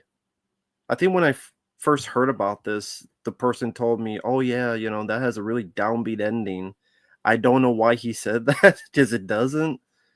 Maybe they were thinking of a different movie. So when I saw this, I'm like, "Oh, see, is this like?" It felt like they had another ending, and then this was like the other movies. Like this was, that's what it gets. This is kind of what it feels like too, and it almost feels like they just want to do a jump scare or something at the end, for no real fucking reason. They didn't really know where to go with it. Yeah, so I wouldn't say it's downbeat at all, though. I don't know where he would have got that. I mean, maybe he was upset Rickles got killed.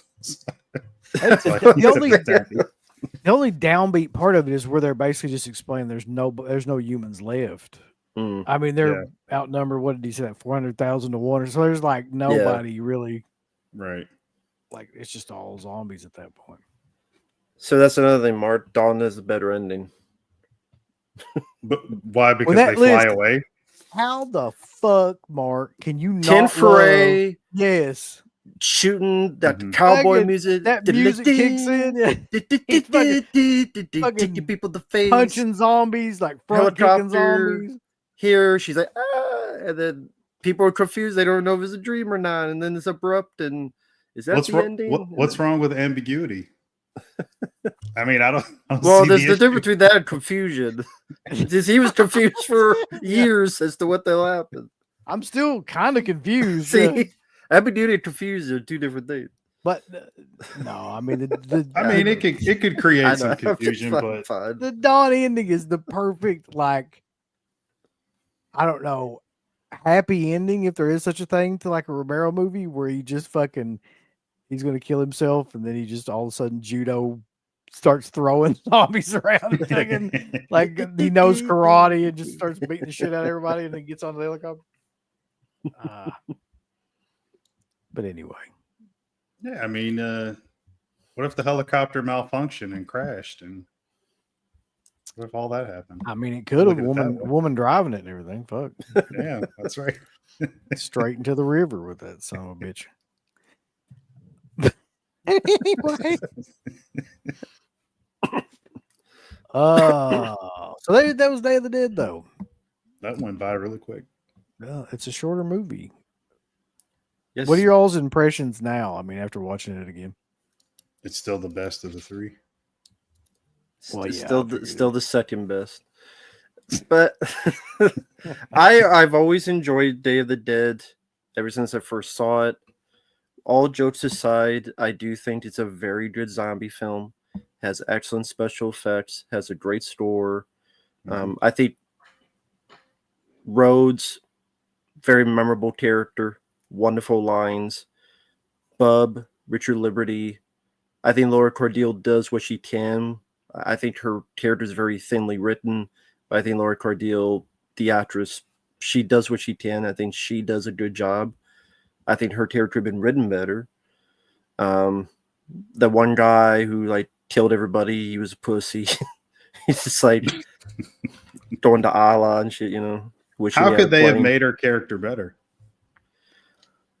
Well, again, like you said, like if they did stuff with her research, if they gave her like an arc, like something a little bit more, like Patricia Tallman, like he said about 9/11 Dead remake, like something like that could have been cool. But I still really enjoyed Day of the Dead. It's still my second favorite Romero film after Dawn, and I can see why people were mad at the time, but it definitely has garnered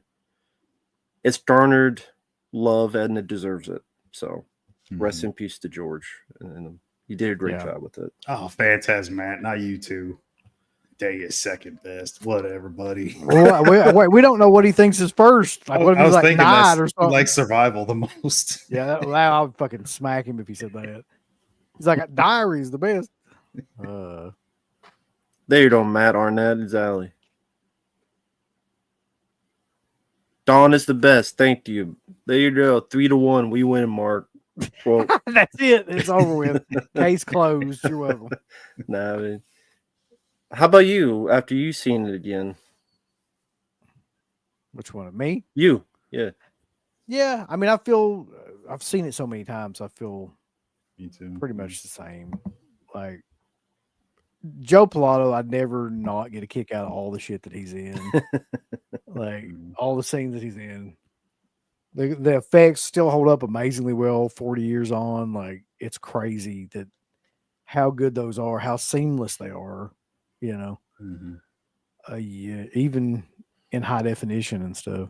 I'm sure looking at that now, that'll hold up a lot better. The only thing that won't hold up, in my opinion, is some of the masks, because what they did was some of the background zombies just had fucking shitty kind of masks on, like zombie masks and things like that, because they didn't have enough. You don't want to paint everybody in makeup if they're just going to be kind of, you know, right. in the Yeah, that background. makes sense. But like you're going to see that a lot more when that 4K comes out. Some of those masks are going to be real noticeable. Yeah. Did you guys ever see the color version of Night? Yes. Yeah, I have the DVD of that actually. Okay. It's the one with the green cover and Yep. Yeah, that's the one I have too. For some reason it looked, and maybe just I haven't watched it in years. It's just off memory. From what I remember, it looked bad. It does. It's not. I mean, it's just not natural anyway. But like, it just doesn't look very good either. Yeah, something about it was just off. I don't know. Maybe it was the color, just wasn't right, or the movie. But Matt says Night of the Living Dead 68 is my all-time favorite movie, so I'm biased. Cool. I probably watched that movie on that Criterion 4K 10 times in the last month. Nice. I just kind of keep it on a loop. It's insane to me. Like, I know you hate this movie, Rambo, but it's insane to me. Like, how engaging that movie is for a movie that was that low budget and that just had a bunch of jobbers, really. Mhm. I mean, it's like, I mean, we're being honest, like these people that didn't really have any acting experience or didn't really know what the hell they were doing. Yeah, still like holds up. Somebody said this about that movie and about Texas Chainsaw too, and I think I agree with it. Like sometimes, like with movies, you get a group of people together, and it's just the right place at the right time and the right idea, and like it becomes more than the sum of its parts. Like it becomes something else completely, like lightning in a bottle kind of thing. Mhm. And there's only a couple movies I can think of that happening with, and Night is one of those to me. And so is Texas Chainsaw. Just where like everything, it transcends the, the limitations and the bad, cast and the dialogue and stuff like that. It just becomes something Mhm. completely unto itself, really. Mm-hmm. Yeah. Especially for TCM. I mean, look at how many times they've tried to recreate that. And it's never quite hit the mark of the original film. It never will. It's totally lightning in a bottle. Time capsule. Even. What's another movie like that though? Because those are the two that I always really think about. What's another one that you would put in that category that could not really be remade, and they you can't really? I mean, for me, I'd say this might sound cliche, but maybe Halloween, because they've tried to remake it, and all the sequels, none of them hold up. That's my own personal thing. I would say Nightmare as well, because you can't replace Robert Englund, and Oh yeah, it's not going to work with anybody else. You'll never be able to unsee what Craven and Robert Englund did with that first one. It's not going to work anywhere else, I don't think. I would say Jaws. I thought that too. Rambo. It's a good one. Like immediately, that was one that came into my mind too. Evil Dead. Yeah, That's another. definitely. That's another good. That's another Mhm. good one. The Shining. Henry, The Shining is a good one too. But I mean, that had a really good director and cast too. Mhm. Yeah. Like most of these other movies we're talking about are just kind of like low budget, independent, almost kind of shitty, Right. except for maybe Jaws. But at the time, it kind of was too. Nobody knew who Spielberg was or who any of those Right. people were. Yeah. Phantasm. That's a great one. That I think is kind of like falls into that too. Or something just happened in that movie. It just has its own vibe that is completely unique Mhm. to that. Candy. Candyman. Yeah. I mean, I don't think it's as iconic as those other films that we mentioned, but I do like it a lot. And all due respect to Tony Todd, like, it works. A lot of it lives and dies on him and what Bernard Rose did with it. I mean, as we've seen, it's not going to work any other way. I mean, it definitely could have worked a whole hell of a lot better than that shit, though. Lord God. Right. Dr. Giggles. I mean, all right. So, you guys got anything else? Any other topics or anything you want to talk about? I mean, if you wanted to, we don't necessarily have to. Mm. No, I mean, at the beginning, we talked about the 4K of Day of the Dead. Yeah. We talked about I Know What You Did Last Summer Mhm. and Love Hewitt's Thick Thighs. Mm-hmm. Yeah, I don't even know what else there is. So, Well, I just want to pick Matt's brain about this one because I know he liked the last Dredd movie. How do you feel about Mr. YTT doing the new Dredd film? That's how Pretty I much feel. the reaction I expected. The guy who did fucking Thor: Love and Thunder. How about to kiss my ass? How about Why the fuck do they keep trying to make that work? I mean, it was a miracle what they did with the last one, as far as I'm concerned. And the High Stallone list. one is what it is, and it's got its problems for all sorts of various reasons. But It sucked. yeah, but I mean, but Armand Asante is amazing, and that his overacting is Yeah. priceless. But I don't see why they see so much value in that IP. I like the character and everything; it's cool, but none of them really do well. They don't really make money. It's very bizarre that they keep trying as much as they do, at least to me. You're Oh. asking for Hollywood to make sense. That's where your first problem is. Did any of you see the Mortal Kombat trailer? I did Yes. see it. I didn't see it yet. I'm sure it's amazing. What about the new Ari Aster film? Rambo's really been looking forward to that, though. I'm sure he has. Isn't Pedro Pascal in that? He is I'm your positive favorite he- actor. He probably is, yeah. He's in every damn thing. I don't care. Fuck. As a filmmaker, do you guys think that like this might be the make or break for him? Like he has to sort of succeed with this film. I mean, the last couple. That He dude, never he's- succeeded. Well, I mean, that's one way of looking at it, but Jesus. I just mean in terms of box office, because can you really keep afford to turning out flops? at this Apparently point? so. I mean, yeah, they keep that giving him guy money. he really is like some sort of weird exception to. They just keep giving him. He keeps making the weirder and weirder fucking films that Mhm. It's, I saw an article about that, and it was on one of these horror sites, and they were speaking about the fact that, like, he hit it out of the park with Hereditary, with their words, not mine. And then Midsommar was what it was, and then just his films, like you said, they keep getting weirder, but like, what the fuck? That's all I kind of think when I see any announcement with his name attached now. It's like, I guess you can just have the right agent or whatever, and they'll just give you money. I don't know. It's really weird. yeah, I don't understand that either. Like they just keep like you take a look at Robert Eggers, right? He was in the same kind of class to me as Ari Aster when they first started, but now he's gone on Mhm. and did like a huge Hollywood film that was really successful.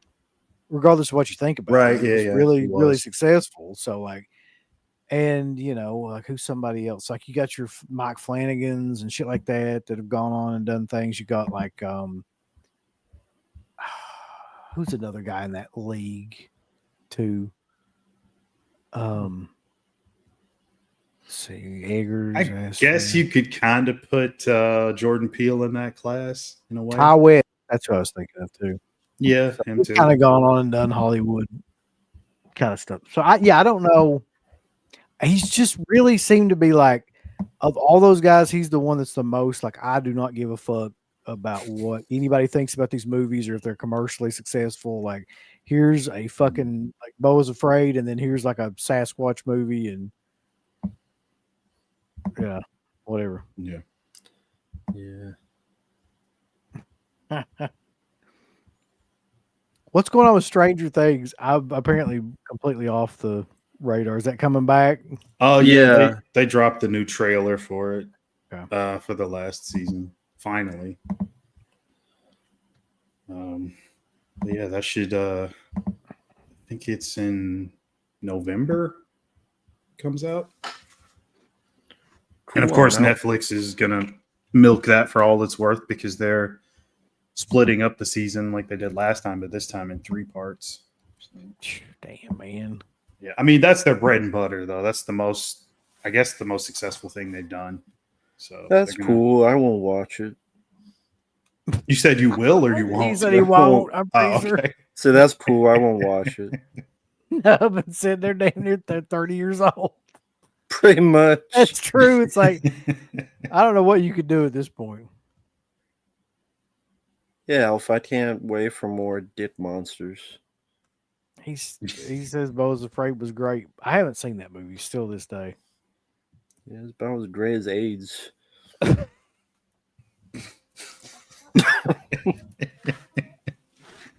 What the fuck? Jesus. God. A ringing endorsement for that movie, yeah. It's about To as me, great yeah. as I'm as positive as HIV.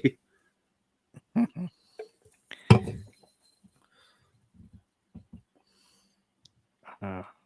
It is, All right. he's too afraid for Bo's Afraid. No. Let's let's talk about what's coming up though. So I actually heard from CK he will be back by Sunday, so we will be doing the summer slashback series on Sunday at 10. Very cool. So we're going to be covering the backwoods slasher theme of Final Tear and Savage Weekend, and that's going to be just outstanding. those two movies. That's all I know for right now, but I'm sure there'll be some other stuff with all the news that's coming up. But Rambo, what do you got going on? Long story short, thanks to people out there, a lot more requests coming. A lot of films to rewatch and to review. So Air Force One, Daylight, War Games, films like that. Sadly, I saw Ironheart, the Iron Man Girl TV show, episode 1. Dumbest shit ever. That was great. So that review, that rant will be coming up. So it deserves its low rating and all the hate it's getting. Well, yeah, you have a main character who somehow she's this smart MIT going girl who can make anything from an actual Iron Man suit, but yet somehow she's broke and can't make money. So she decides to join a gang to steal shit. Because apparently that's only... If you're black, you gotta go steal shit. That's what the show tells you. Basically. So that's the underlying message. Yeah. Even though she's so smart, she could make anything and just sell it on eBay and make the money. But the script is so stupid. No, she just joins this to make money. She joins a gang. And then her AI becomes like the memory of her dead best friend. She puts to her suit because she fell asleep thinking of her. Wow. Okay. And she's sounds also good. selfish because she doesn't want to help people. She just wants to be iconic. She says it's like 10 times. So very likable character. Very easy to root for. Fuck that bitch. I'm gonna go get Disney Plus right now so I can stream it. Well, again, I love how they're progressive. It's like black people only know the steal, apparently. So very progressive. But by the end of the season, she's gonna realize that it's wrong. That's the message. No, she wants to be iconic. She can do that too. Yeah, iconically shitty. So, in other words, you loved it and you recommend it to everyone here. Yeah, thankfully it was one episode. I mean, there's a reason why it was delayed for 2 years. It was supposed to come out 2023. All these comments, I can't even put them up or they're fucking killing them. Jackson, Jack, you really... Exactly. She's snobby, obnoxious, and a hateable character. Exactly. She yells at her mom for no reason. She just... I don't understand. We talked about this before, just how writing has gone downhill. And I've said it, my own personal opinion. This has been the worst year for entertainment in a while for me. Have there been films I liked? Sure, but this has been a garbage year. Because if I give like a 5-star, there's not one film I've seen that's a 4 or 5-star movie for me. I mean, yeah, it hasn't been great. I'm gonna agree. And we're over halfway through the year. Yeah, it's not a year where you got stuff like Long Legs or Megan or things like that you can really Megan 2. Megan 2 we had. And I know we did last summer and twice the excitement. 20 Dawns Later and all that shit. Superman, Mark's favorite. Yep. Jeez. Anyone want to get mad about that? I'm Yeah. sure that somebody will get mad Somebody about will. that. Mark, you don't get beat up all the time, you Yeah, asshole. it's the best one ever. You know, other people at Toy the Disparate said the same thing. He tries and he gets beat up all the time. I mean, I actually saw that movie. I took the kids to go Oh. see it and everything. Oh, Well, there you Superman? go. Come Since on. the last time that we've talked. Oh, okay. How was Um, it? The very first thing that I did notice was he gets the shit beat out of him all throughout the movie. Like that's not an exaggeration. And I guess I get like how some people are saying, you know, that they defend it because I mean he's Superman, so he gets the shit beat out of him, but he's fine. So it's Mhm. easy, but Mhm. he does like there's a sense to it to where like to me the Superman character is invincible, like indestructible. You can't so there's scenes in it that really don't make any sense where he gets like these cyber bugs that go into his lungs Hmm. and keep him from breathing, but that really wouldn't be a Exactly. thing from Superman. You know what I mean? Like, Man-made technology yeah. hurts him. that really because wouldn't That's how it happen. works. Exactly. So yeah, like but overall, like I wouldn't say that I thought it was terrible. It's definitely to me a better fucking Superman than the Zack Snyder Man of Steel shit.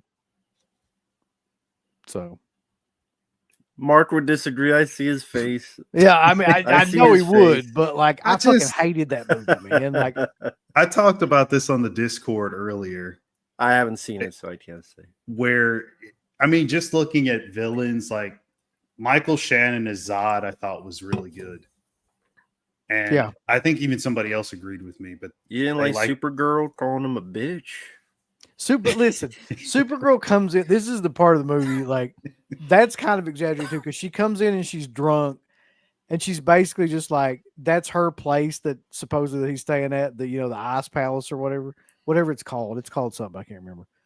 And so she just comes in and she's like, "I'm going out to the bar. See you, bitch," or something like that. Like it's not like she's like, "You're a fucking bitch, Superman." Like it's nothing like that. But I didn't mind like what's his face, who I actually really like in a lot of other films too. Like he's been in a ton of movies that I've liked oh, Nicholas Holt. as Luther. Yeah, Mm. Nicholas Holt. I didn't mind that. I thought it was good. I thought the guy they got to play Superman was really, really good. Like in terms of like the look and everything. Like he looks like what you would imagine like Superman would look like. How you feel about the dog? The dog is clearly there for kids. Like there's no other reason for that dog to be there. Mm-hmm. Sure. The only problem I really have with that movie is that it was going along really, really well, and then they started talking about aliens and shit. And then I was just like, fuck. Like we know where this is Which going. comes up constantly. Yeah, and it's like so they're saying, Superman's an alien from Oh. a different planet and therefore like basically needs to be deported. It's like, Yeah. dude, Oh. we get it. Like So we're fucking, obvious. Yeah. Okay. just like Alright. hammer to your fucking head. Like, here's what it is. Gotcha. Did you like the monkeys? the typing monkeys? Monkeys were fine. They're in it for like 30 seconds. Cool. It's literally just a scene where he like rides by a bunch of monkeys and they're typing, and that's it. Yeah. So it's not like a big part of the movie or anything. It's You like it you like does. the squirrel? He saves a squirrel. He does save a squirrel. It does like have a bunch of like battle sequences in it, and I will say this is the one thing. While I was watching the movie, I was like getting more and more kind of like just I don't know because it didn't make any sense. He just gets his ass kicked by everything that comes up in this movie. Like there's another like bunch of characters in it, and they're called like the Justice Gang, which is like some sort of weird Justice Yeah. League variation. They were in the trailer, yeah. Yeah, and it's like they're more effective in the fucking fight sequences than Superman is, and that just doesn't really make any sense. Yeah, that's especially in a movie called Superman. So all the way up till the very end Huh. of the movie, he gets his ass kicked. So it's kind of like, if you think about it, it's kind of like he's kind of like a white meat baby face. He has to do the comeback at the very end of the fucking movie. Pretty much, yeah. Oh, okay. Yeah, go ahead. I just didn't mind it that much. Like, I didn't hate it. I didn't love it. I didn't hate it. If I had to rank it, I would give it like a 5. That's where I would be with it. Out of 5? No, okay. Yeah, 5 out of 10. No. It's funny you mentioned the babyface thing. I guess before I want to hear your thoughts on Goldberg. Oh, the final match or whatever. And then him like complaining and his speech cut off. And... You know what? In hindsight, they should have never done that. Which what? They should have never given him a final match, like, because he's clearly fucking like overestimating his importance in the grand scheme of things. Like, he was just a dude that got over by not losing because he was booked that way and pushed that way. He didn't know how to wrestle. He wasn't particularly like, good at anything, interviews, anything like that, promos. And he has made so much fucking money from WWE in the last 10 years. It's ungodly, the amount of money. Just doing like a couple of different matches. And then for him to come out there and bitch about them not giving him a good send-off, it's like, dude, they don't have to do anything for you. There's a lot of people that just fucking leave and WWE doesn't do anything. Like, they just... Yeah, they he go should be off to lucky he got that. Yeah, like, it blows my mind, that guy. Like, it really does. So I'm inclined to really, like, at this point, believe a lot of people like Bret Hart and people that talk shit about him, just about like he's another kind of what's that, Ryback kind of guy. Yeah. They're the same brain or something. Marked for themselves. Yeah. They're just huge like marks to the point where they don't understand. They're living in some sort of fantasy world like 1998 or something. Like, that's not where we're at now. What they did for him and the payoff that they gave him and everything was far enough for him as a wrestler. Trust me. Like, that was far good enough. And then he went and said that, like, I didn't care that it was a championship match. I've had 1 million championship matches. Well, you're not going to have any more. I guarantee that. Yeah, exactly. Especially after saying all this shit. And then I heard rumors that he would take a booking with AEW or something like that and have another. Oh, I bet he final would. match. Of course he would. I bet he would. And I'm just like, I hope you take that book. I hope it's against Moxley and he uses a fucking like cheese grater on your head God. or some shit and like just beats the dog shit out of you. Well, I guess it would do him and Jericho, since supposedly Jericho beat him up in real life. Yeah. That would be great if Jericho got like a clean pin on him. That's going to be a good way to send him out. I guess one other thing with wrestling, did you hear about Buff Bagwell? I saw that today. I had no idea until today, that he lost his leg. Or he had his leg amputated, yeah. That's crazy. He was talking. Did you watch the Maven video? Because that's great, actually. I watched part of it. I didn't. No. I'm going to watch the rest of it later. He was in that car wreck like years and years ago, and he had like 30-some surgeries on his knee, and basically like his leg just didn't work anymore, and he was in constant pain. And he pulled his pant leg up, and his leg was like just blue, like all the way down, and just kind of like scabbed, almost like somebody with diabetes or something. You know how they get like and you could tell just the blood flow wasn't working or anything like that. And yeah, it's probably one step away from gangrene at this point. I get it. I get why he did it for sure. Yeah. How did you feel about him back in the day, Buff Bagwell? Just kind of there, yeah. Back in the NWO days and all that stuff, like I could take him or leave him, like, and I think most people were like that. Like, they saved his mom from a forklift. Yes, or off a forklift. Fucking Judy Bagwell, yeah. One of the worst ideas to do. They do Vince Russo. But he seems like a lot better off now that he's off the drugs and shit. He seems like a lot That's good. more Then. stable. Mm-hmm. Yeah, but I mean, hey, Yeah, that's true, Alpha. We'll be talking about Maven in 2025. Nobody saw that coming at all. Exactly. I mean, more memorable as a YouTuber than a wrestler, really. Yeah, he was an awful wrestler that he didn't get over at all. But like he's definitely a lot better at this than he was that. Yeah. Mm-hmm. Yeah. I'm just curious. Did the kids like Superman? It's one of those things, Mark. Like I was saying, they like anything. They like anything. You Okay. take them to anything, and they'll like it. Okay. Yeah, I don't they remember like- a movie that they didn't like. So unfortunately, my oldest daughter is really into. I'm ashamed to say this. Really into Marvel and DC movies, and I've tried to talk her out of it. I've tried to get her therapy, shock treatment, different things.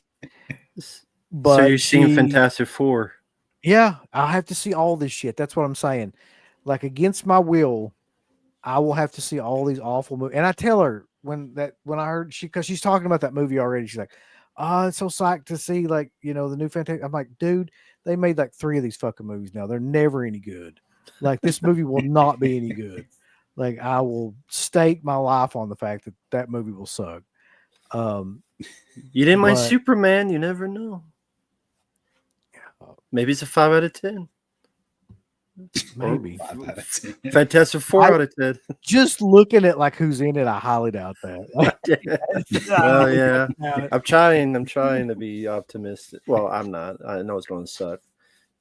I didn't Yeah. see Thunderbolts, but she saw it. Mhm. Like we were at a different movie. I don't remember what we saw, and she was watching Thunderbolts. She's seen them all. Like, and so she Oh, is. okay.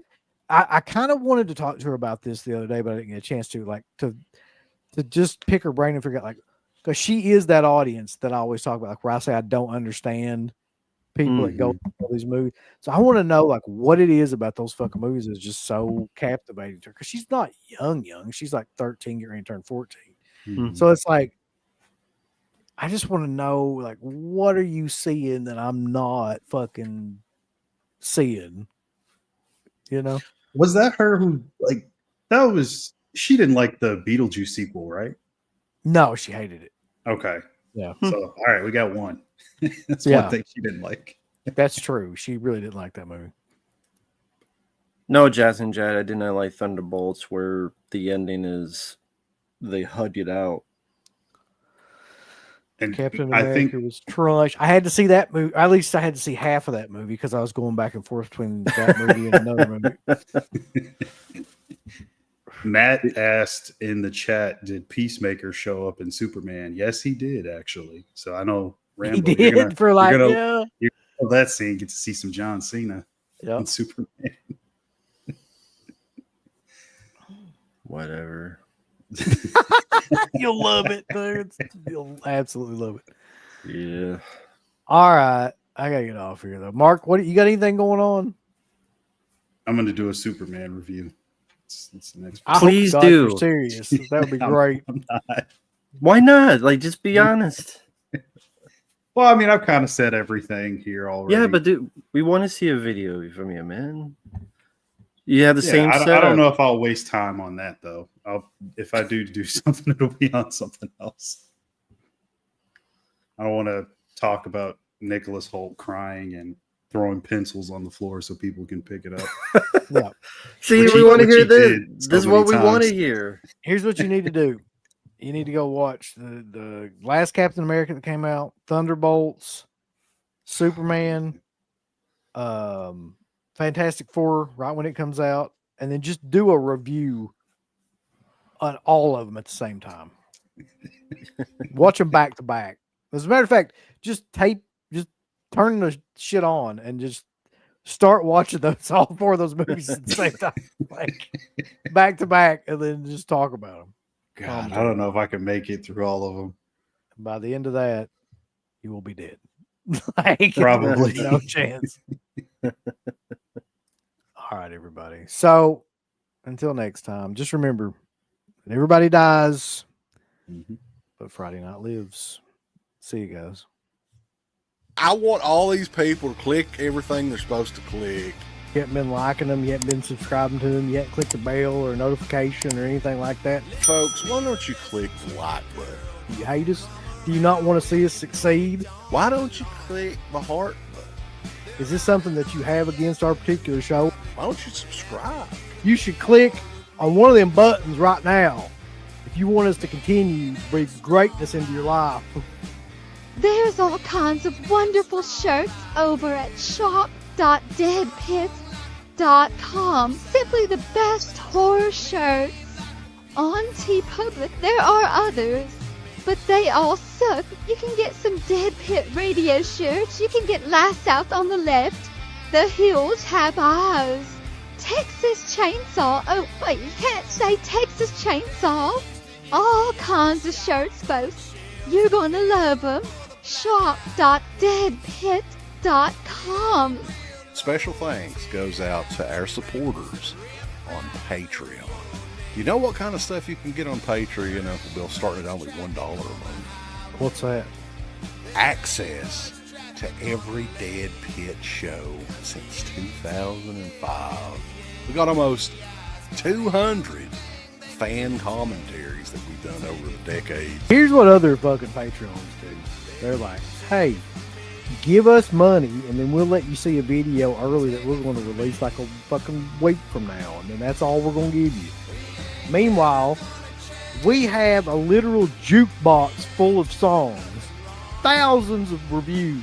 I don't even know how many shows are up on there now that we've done over the years. Hundreds of thousands. You need to figure this out now and subscribe to us on Patreon and YouTube and Instagram and help us to 1 million. The road to 1 million subscribers starts today. So Dead Pit on Patreon.com. Join today. Tiers start at only $1, but I'd recommend